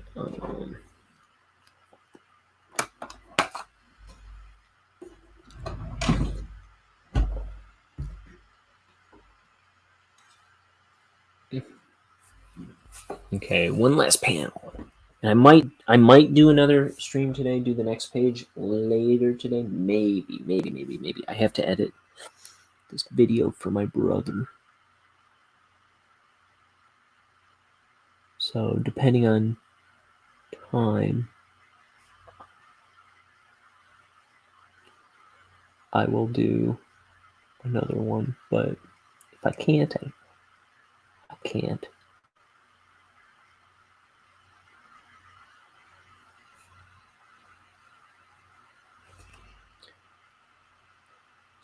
So this thing, it's like this strange energy source that crashes onto the planet from outer space. And once it crash lands onto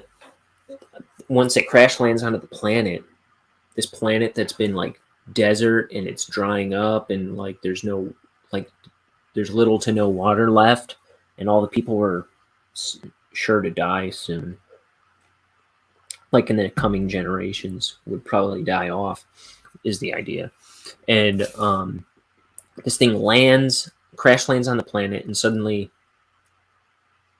the planet is nourished. There's water, plant life everywhere. So these people, this is just like somebody retelling the story. And so this is kind of like a flashback, but these people are digging it up to, presumably to bring it to the king of the planet. There's a king of the planet. And they put it in their truck, and then it powers the truck on its own to zoom off, and then all these guys are going to chase after it. That's the little comedy bit on this page. I love this page so much. I really like it.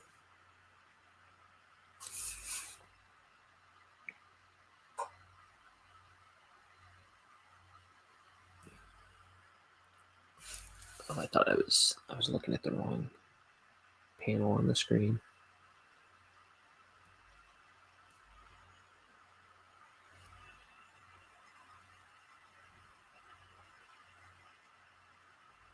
I'm going to give him a thicker outline to kind of put him in front of this other guy a little bit more.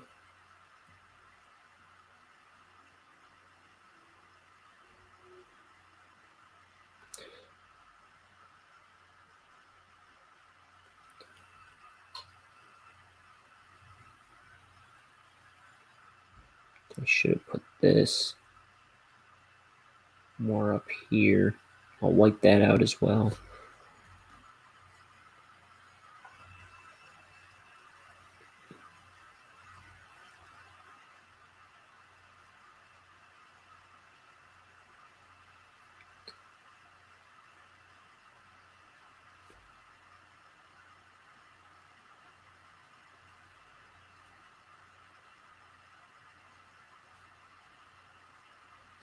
Yeah, I try not to blindly follow the pencils all the time. I like correct stuff as I go. But there's like, you can kind of hypnotize yourself into following the pencil line. And I don't always think of stuff that I should resolve in time for me to ink it right. But I've always got white. Boom. Okay, last pair. Let's go back to this guy.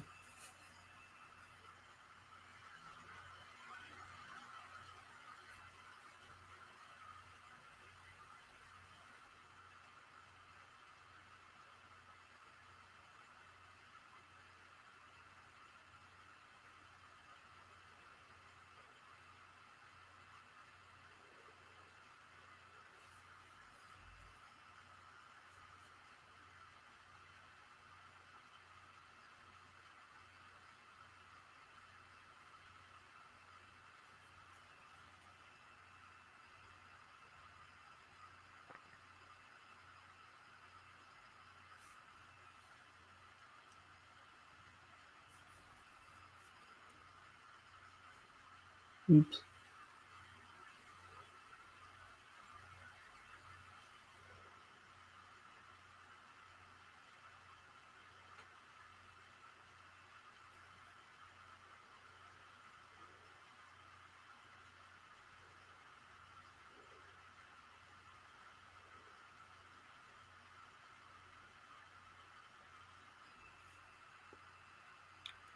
I may, in a moment here, switch from my brush to a technical pen. It's getting kind of hard to draw this tiny. Yeah, for this tiny detail, I think I'm going to get a technical pen. Let's see. I mostly use these Copic Multiliners for this kind of stuff. I have 2 sets of these and some extra ones. These ones say Copic Multiliner Black on them. The other one I have says Copic Multiliner SP, and the pens themselves are a lighter color, but I can't tell the difference between quality or anything. They seem like the same pens to me. They work just as well. I also have this set that I've been using. Well, no, I don't want to use that set. And I'm bouncing back and forth between these 3 sets because just certain ones are all burnt out on me, running out of ink. Where is this set? That's what I want to know. I won't see it. So here's. That's not what I want. Where's the one I want? Where's those SP ones? That's what I'm looking for. They're usually all in this drawer. I am not seeing them. Here's one. I hope it has ink in it. I don't see the set though. Where else would it be? If not on my desk. And not in my desk. Okay. Because I'm looking for actually a smaller one than this. This is 0.5.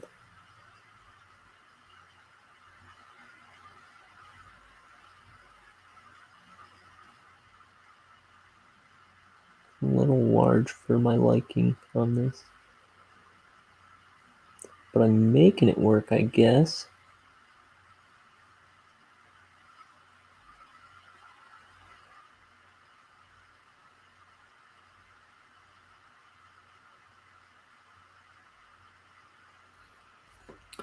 There's the truck zooming off. Speaking of zoom, this camera. It's a beautiful camera, brand new. But to get it to focus on what it needs to focus on is no simpler than pulling teeth, I swear.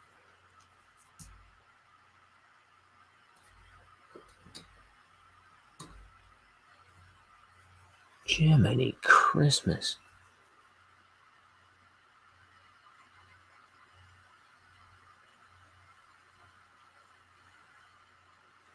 The last one would be kind of like that sometimes, but generally it's like if I tapped on what I wanted it to focus on, it would like go to my fingers. This one never seems to like get the idea.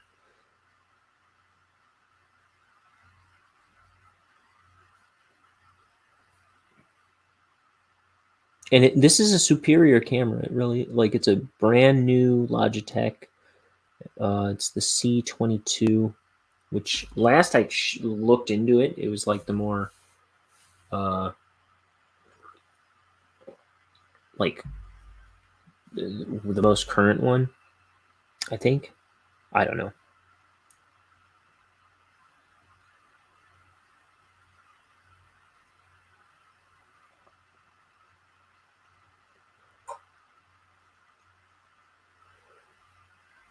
But I think the last I looked into it was like right after I got my last camera. I was like, I should have bought that one.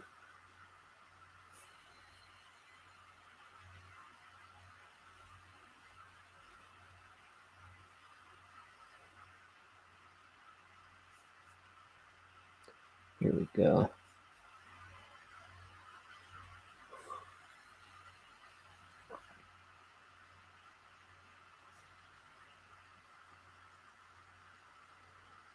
So here's all this trailing smoke.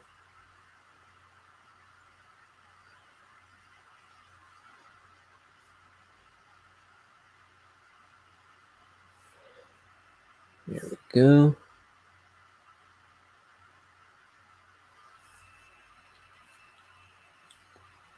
I think from here on out I can work with the brush.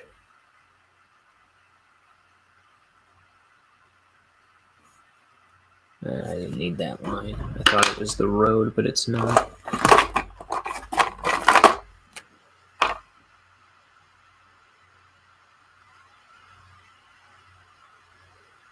There we go. Man, there was one page where it was like the first two panels I really messed up on, and I used so much whiteout on those two panels. I think that was also the same day I realized there was the big continuity error in my book, where it was just a bad day for this book. I didn't like. I've never used so much whiteout on a page, and I was like so messed up. It was like I had the characters' arms like folded across their chest, but the way I had penciled it was like really weird, and I started inking it and following my pencils, thinking it made sense, and then I realized it didn't, or something. I forget what the deal was. Like the way he was holding his arms or something was really strange, and I had to re-ink both panels. Basically, like I basically had to white out like a majority of the inking. It was just a wreck. And then I think that evening I was like, oh, and then there's a glaring, this big messed up continuity error that's going to ruin the whole end of the book. But I got through that day.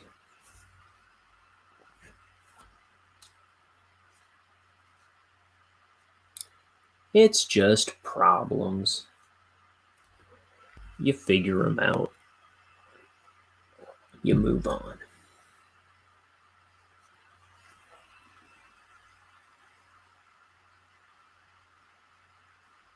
that is half of making a comic, is just like, even when stuff goes right, it's just like you figure out how to, like, how am I gonna ink this?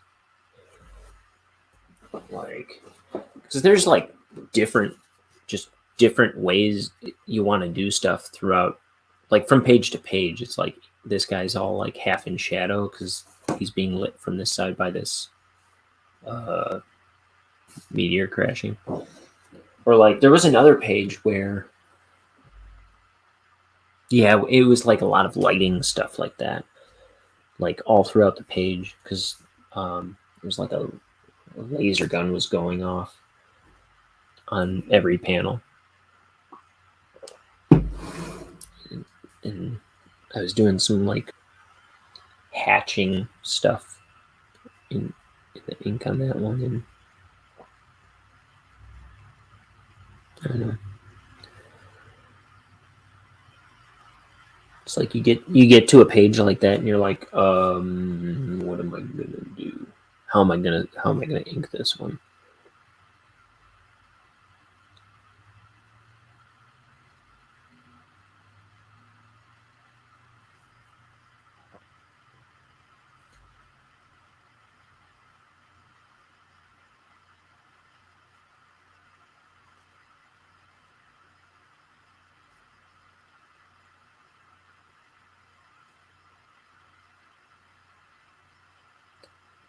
Or like, how do you draw a space truck? How do you draw a space truck speeding away? How do you draw a pit that two men are standing in, digging an orb out of? I don't know. It's all problem solving. So like once you start problem solving, figuring out how to, like, well, how am I going to represent this? How am I going to, or even like planning out what goes into the panel to begin with. Like, I have this script, sure, but this script has all these fantastic things going on in it. You got to break up the page. How am I going to break up the page? Then you're like, okay, that's how I'm going to break up the page, but now how am I going to represent what needs to go into this page? You know what I mean? Like, it, and once you start figuring out how to, or once you start solving stuff like that on a regular basis, you get better and better at it, I guess. You start like worrying less about how to problem solve stuff, and it just becomes the job. It just becomes part of what you do.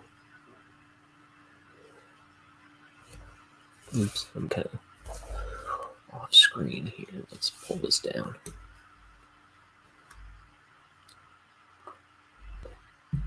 Hey, caramba, I better finish this page quick because I gotta go to the bathroom.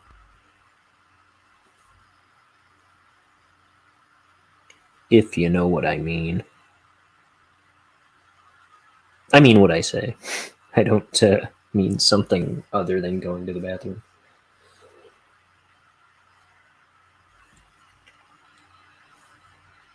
I just think it's kind of funny to say, if you know what I mean, when you've plainly stated what you mean.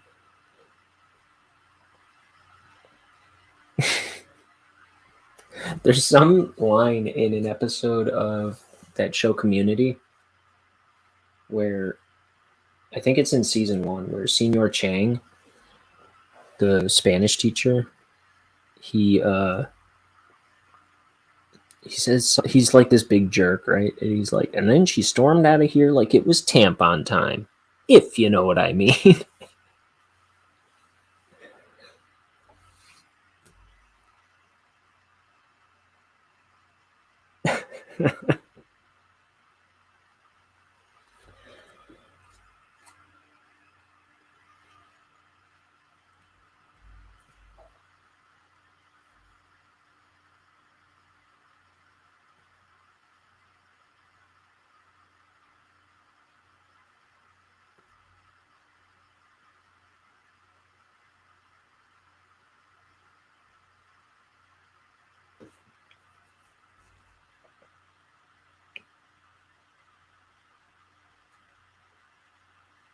Let's see.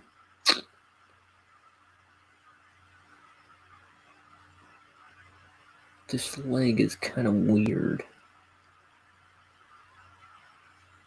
See? Problem solving. Let's figure it out. So this is going to be the foreground leg. This thigh is too high, is the problem.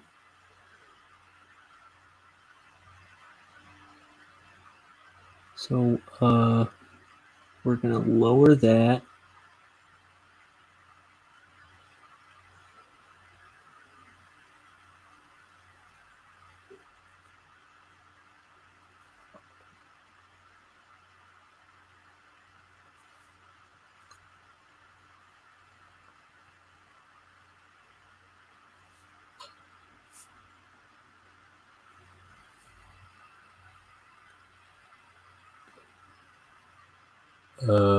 Sure. I don't know how I feel about it still.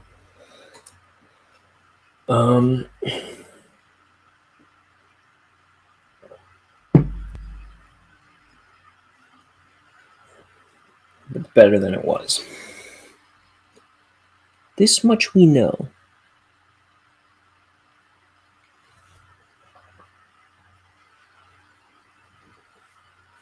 It's not enough to take me out of the page. And that's the biggest thing.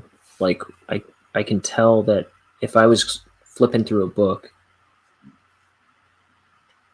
if I was reading this, it would not take me out of the page. It's not that glaring an issue.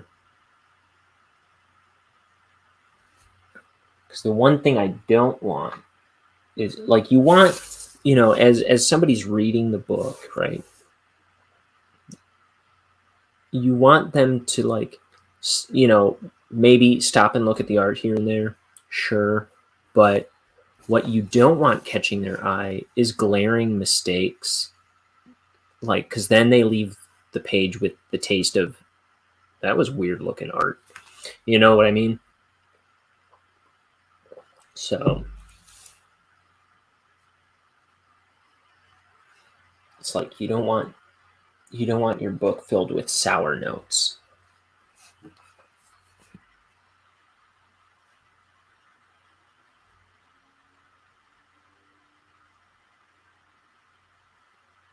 I mean, it's not Bouguereau. It's not Michelangelo's David. Sure, but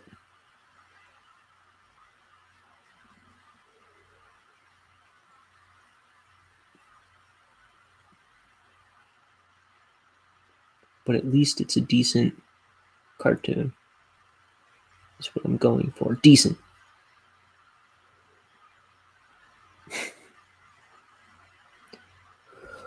I'm going for a solid C-, guys. People. Folks.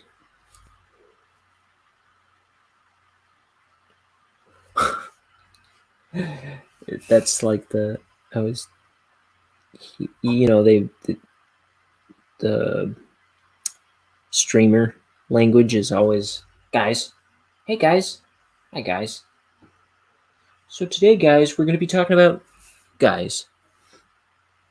So maybe I should go with people or folks or constituents.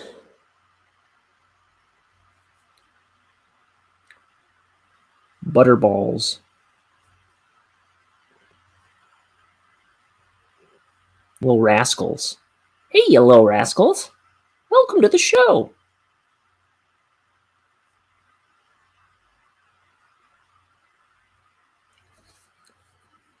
Stinkers.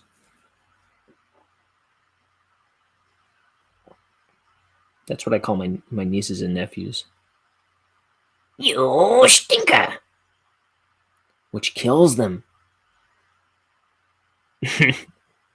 They used to yell at me back all the time. You are a stinker.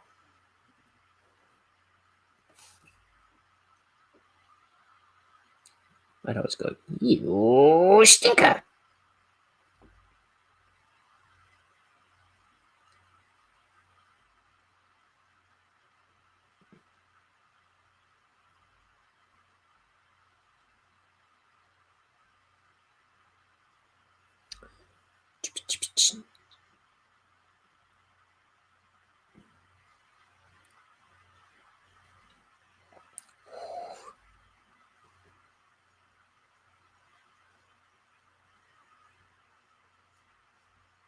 Here is the bush that I'm drawing.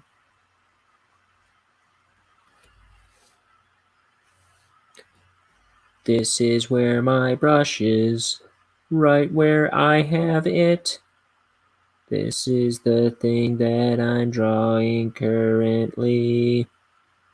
This is the thing. This is the thing that I draw. This is the thing. Ding.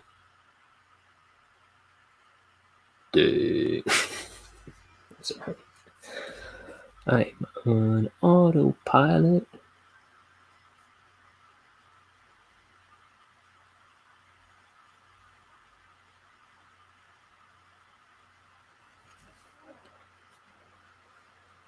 Okay.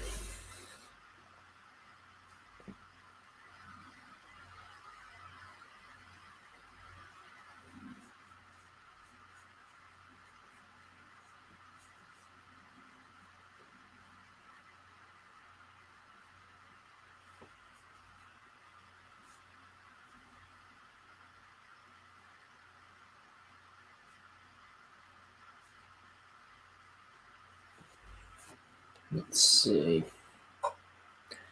It's getting to be that time where like the ink on my brush is starting to get all hard and unmanageable, where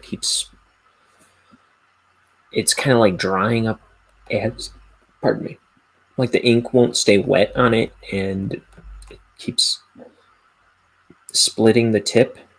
So I've got this little thing of, it's mostly ink now, but it's still watery. And it kind of, like, eventually I'm going to have to like clean that out. Look at that. It's all black. But if I usually do this on this piece of paper over to my left here, but see, now my brush has all that thick, hardened ink worked out of it.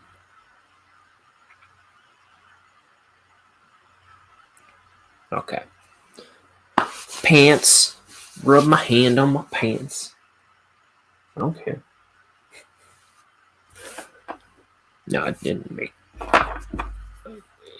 my pants all gross, at least as far as I can see.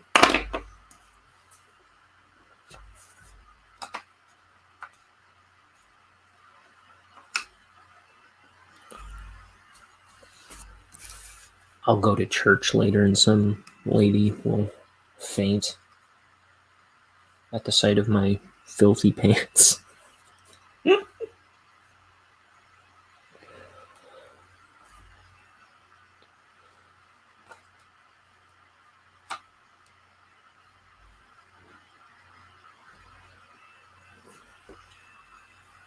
Some lady with a monocle. Well, I never. That just drops. Her poor little heart can't stand the sight of my icky pants.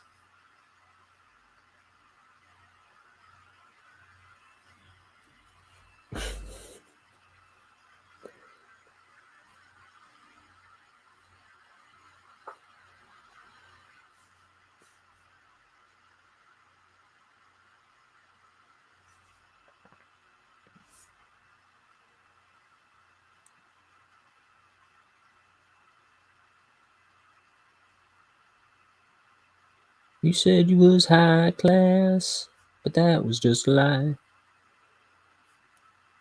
You said you was high class, but that was just a lie. You ain't never caught a rabbit and you ain't no friend. I didn't know he said the line, you ain't never caught a rabbit and you ain't no friend of mine. And I was like, oh, he's actually singing about a hound dog? I thought he was singing about like a person and calling them a hound dog. You know what I mean?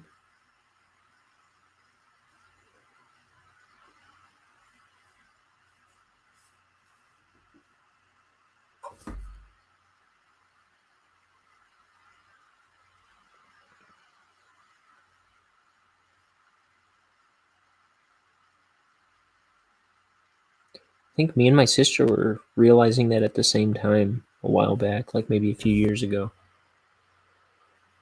We're like, oh, he's singing about an actual dog.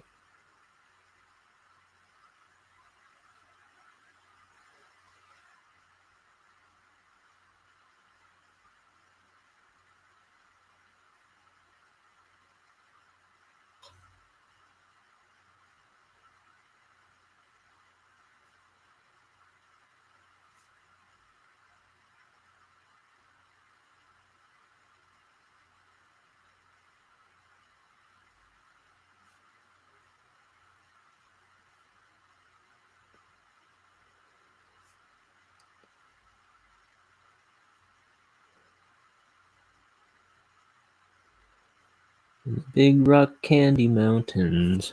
How does that song go? I don't know. I'm not even gonna front and try to pretend I know the lyrics to Big Rock Candy Mountain.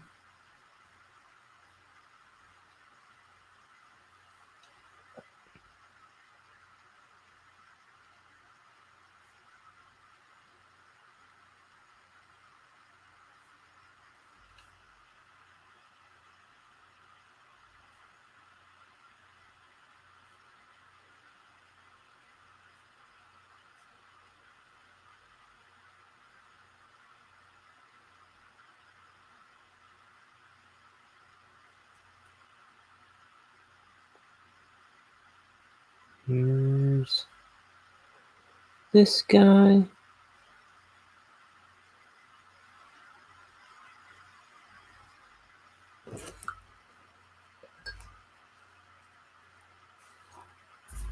Why is it looking dim to me again?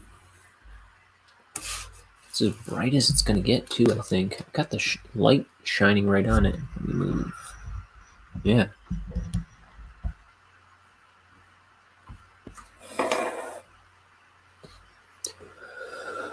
Okay. Almost there.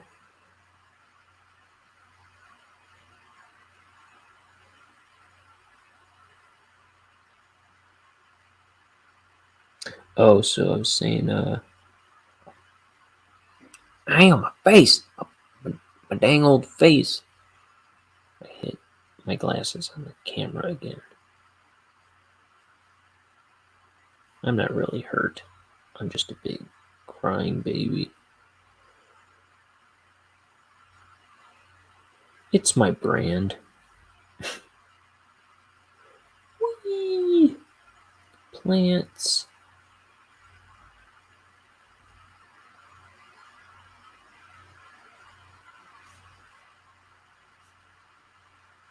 Where they drink champagne and they sleep all day and you something your cares away in the Big Rock Candy Mountain.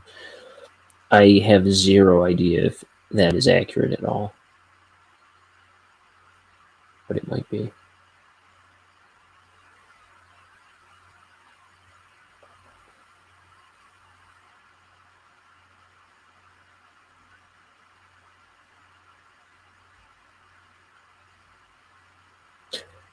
I had a horse and his name was Bill, and when he ran, he couldn't stand still, he ran away one day, and also I ran with him. He ran so fast that he could not stop. He ran into a barber's shop and fell exhaustionized with his eye teeth in the barber's left shoulder.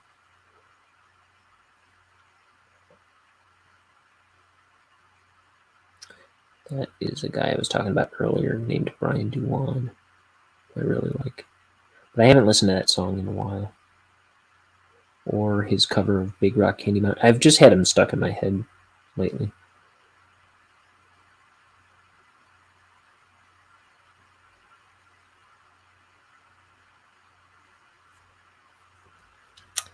Let's see now. So let's finish this guy. He's the main attraction out of the elements left on this page.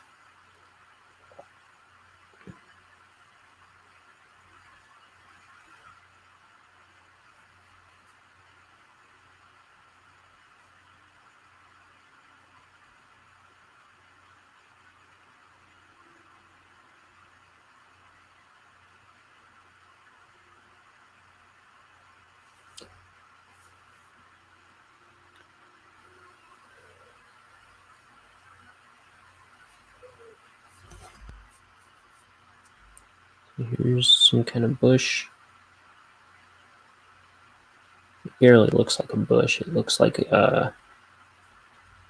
his head's exploding or something. It looks like an effect. These are some alien flowers that look like fried eggs.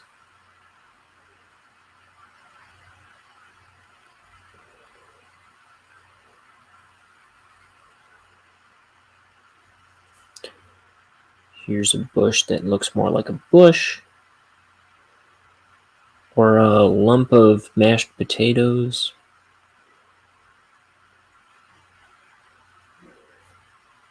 Whichever's funnier. It's not supposed to be funny.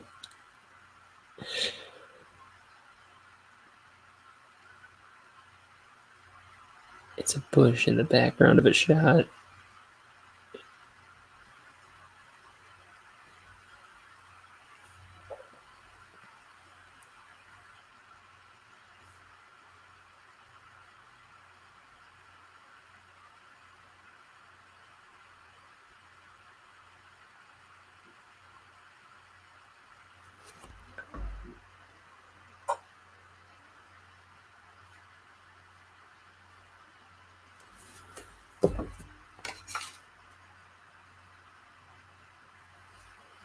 Okay, I think that's good. I was trying to had too much ink on my brush.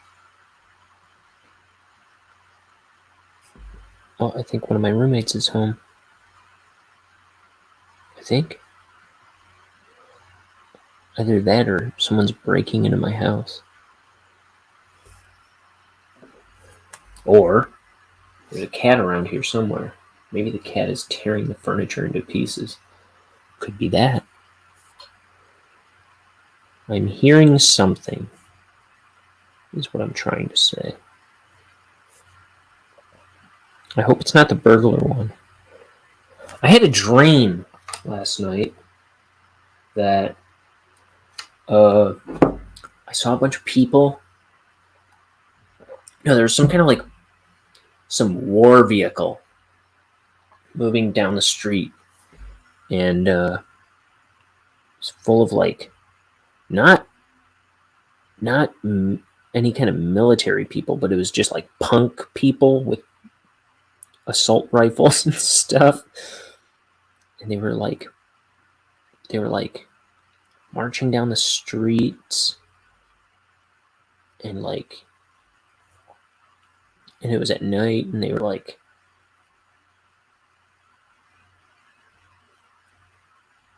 just wreaking havoc and blowing people away and stuff. And then wherever I was, there shouldn't be a bed there, but I hid under a bed, and this punk girl, not her, but akin to Suicide Squad Harley Quinn, or Marla Singer from, I think her name was Marla Singer from Fight Club, spotted me, came under the bed and blew me away. Or she stuck the gun under the bed and blew me away. I was like, oh my goodness, I haven't had a weird dream like that in a long time.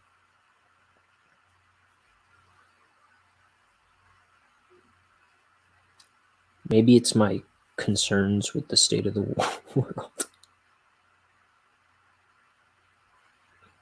manifesting themselves in weird dreams. No, I don't know what that was about, but it was interesting. But then the dream, I think, like, in my dream, I was like, no, that doesn't make sense. There isn't a bed there. So it redid the end of the dream, so I didn't get blown away. And yeah, in the second version, they're coming down the street, and I think I hide somewhere that made sense, and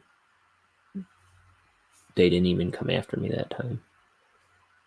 They just kept moving down the street. Still a weird dream. No?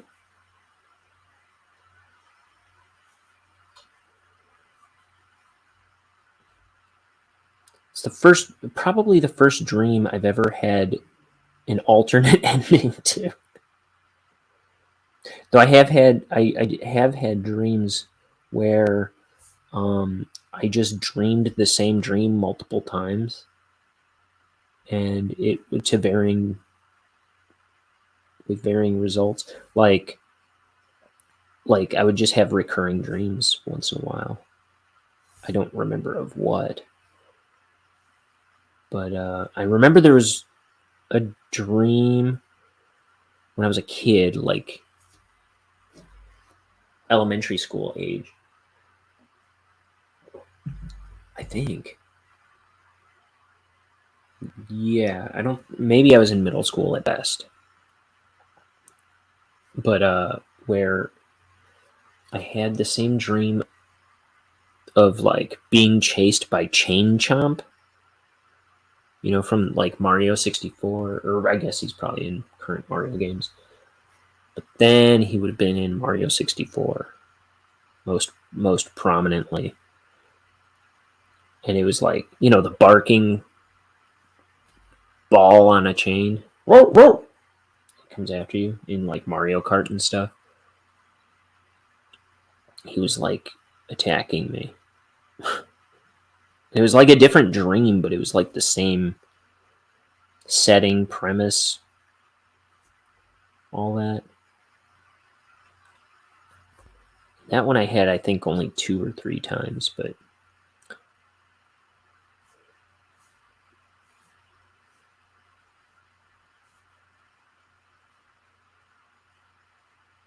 there were a few dreams that I had recurring dreams of back then.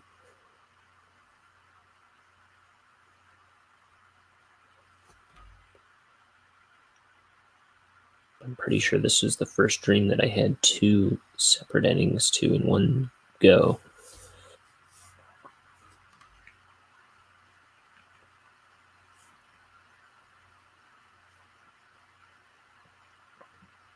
I've talked about it before, but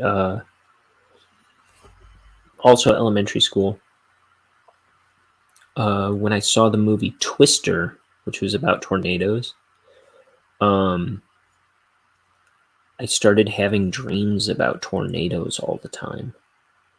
It was like every night was a different tornado dream, a new tornado dream. I was scared of tornadoes, I guess, after I saw that movie. We live in Illinois, so it was kind of relevant. Like we used to get a lot more tornado warnings back then when I was a kid. I don't think we've gotten very many tornado warnings or tornado... What's the other one? Warning and watch. We used to get a lot more of those back in the day, but okay, that's my page. I'll finish this story though.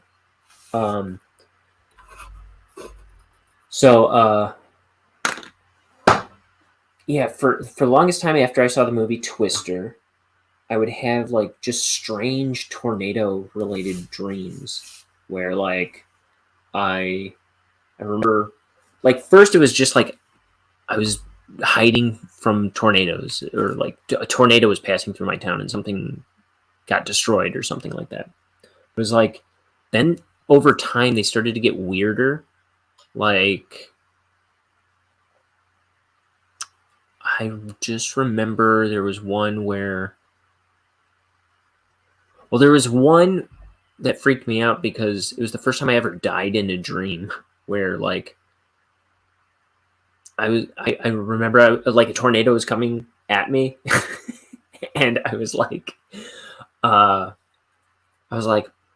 well, if this is a dream, it's also one of the first times I ever referred to the dream in a dream. But I was like, if this is a dream, I can't die, because you can't die in dreams, and or something like that. I say something like that in the dream, and then I'm getting sucked up by the tornado, and I'm just about to be pulled like into the heart of the tornado, and I'm like, oh no. Or it's like, wait a minute, you can't say dreams in dreams, or something like that. Some elementary school logic. And then as I'm being sucked up by the tornado, I'm like, oh no, I said dream in a dream. That means it's not a dream. And I get sucked into the tornado, and it was over. And then I woke up and I was like, I guess I can say dream in dreams, and I guess I can die in a dream. But and then the weirdest one I remember, though, and I know I had other weird ones. The weirdest one I remember was there was a girl tornado. You know, a tornado with big cartoon lady lips and big cartoon eyes with big eyelashes. A real tornado with cartoon girl lips and eyes was in love with me and wanted to marry me or something. And that was the conflict of that dream, is a tornado wanted to marry me. And I think it was shortly after that one I stopped having tornado related nightmares. So, ooh, look at that. I never have that door open. Oh, I gotta swirl this around, because my camera always comes loose when I twist it. Anyway, that's the show. Maybe I'll do another one today. Maybe I won't. I have this video I have to edit today, and who knows how long that's going to take. But if I'm not back today, I'll be back tomorrow evening. Yeah, tomorrow evening to do another page. We're doing it. We're making a book. This is Ink the Book Show with me, Ryan O'Connor, specifically. See you next time. Bye, everybody. Bye. And bye, Folkish. Good to have you.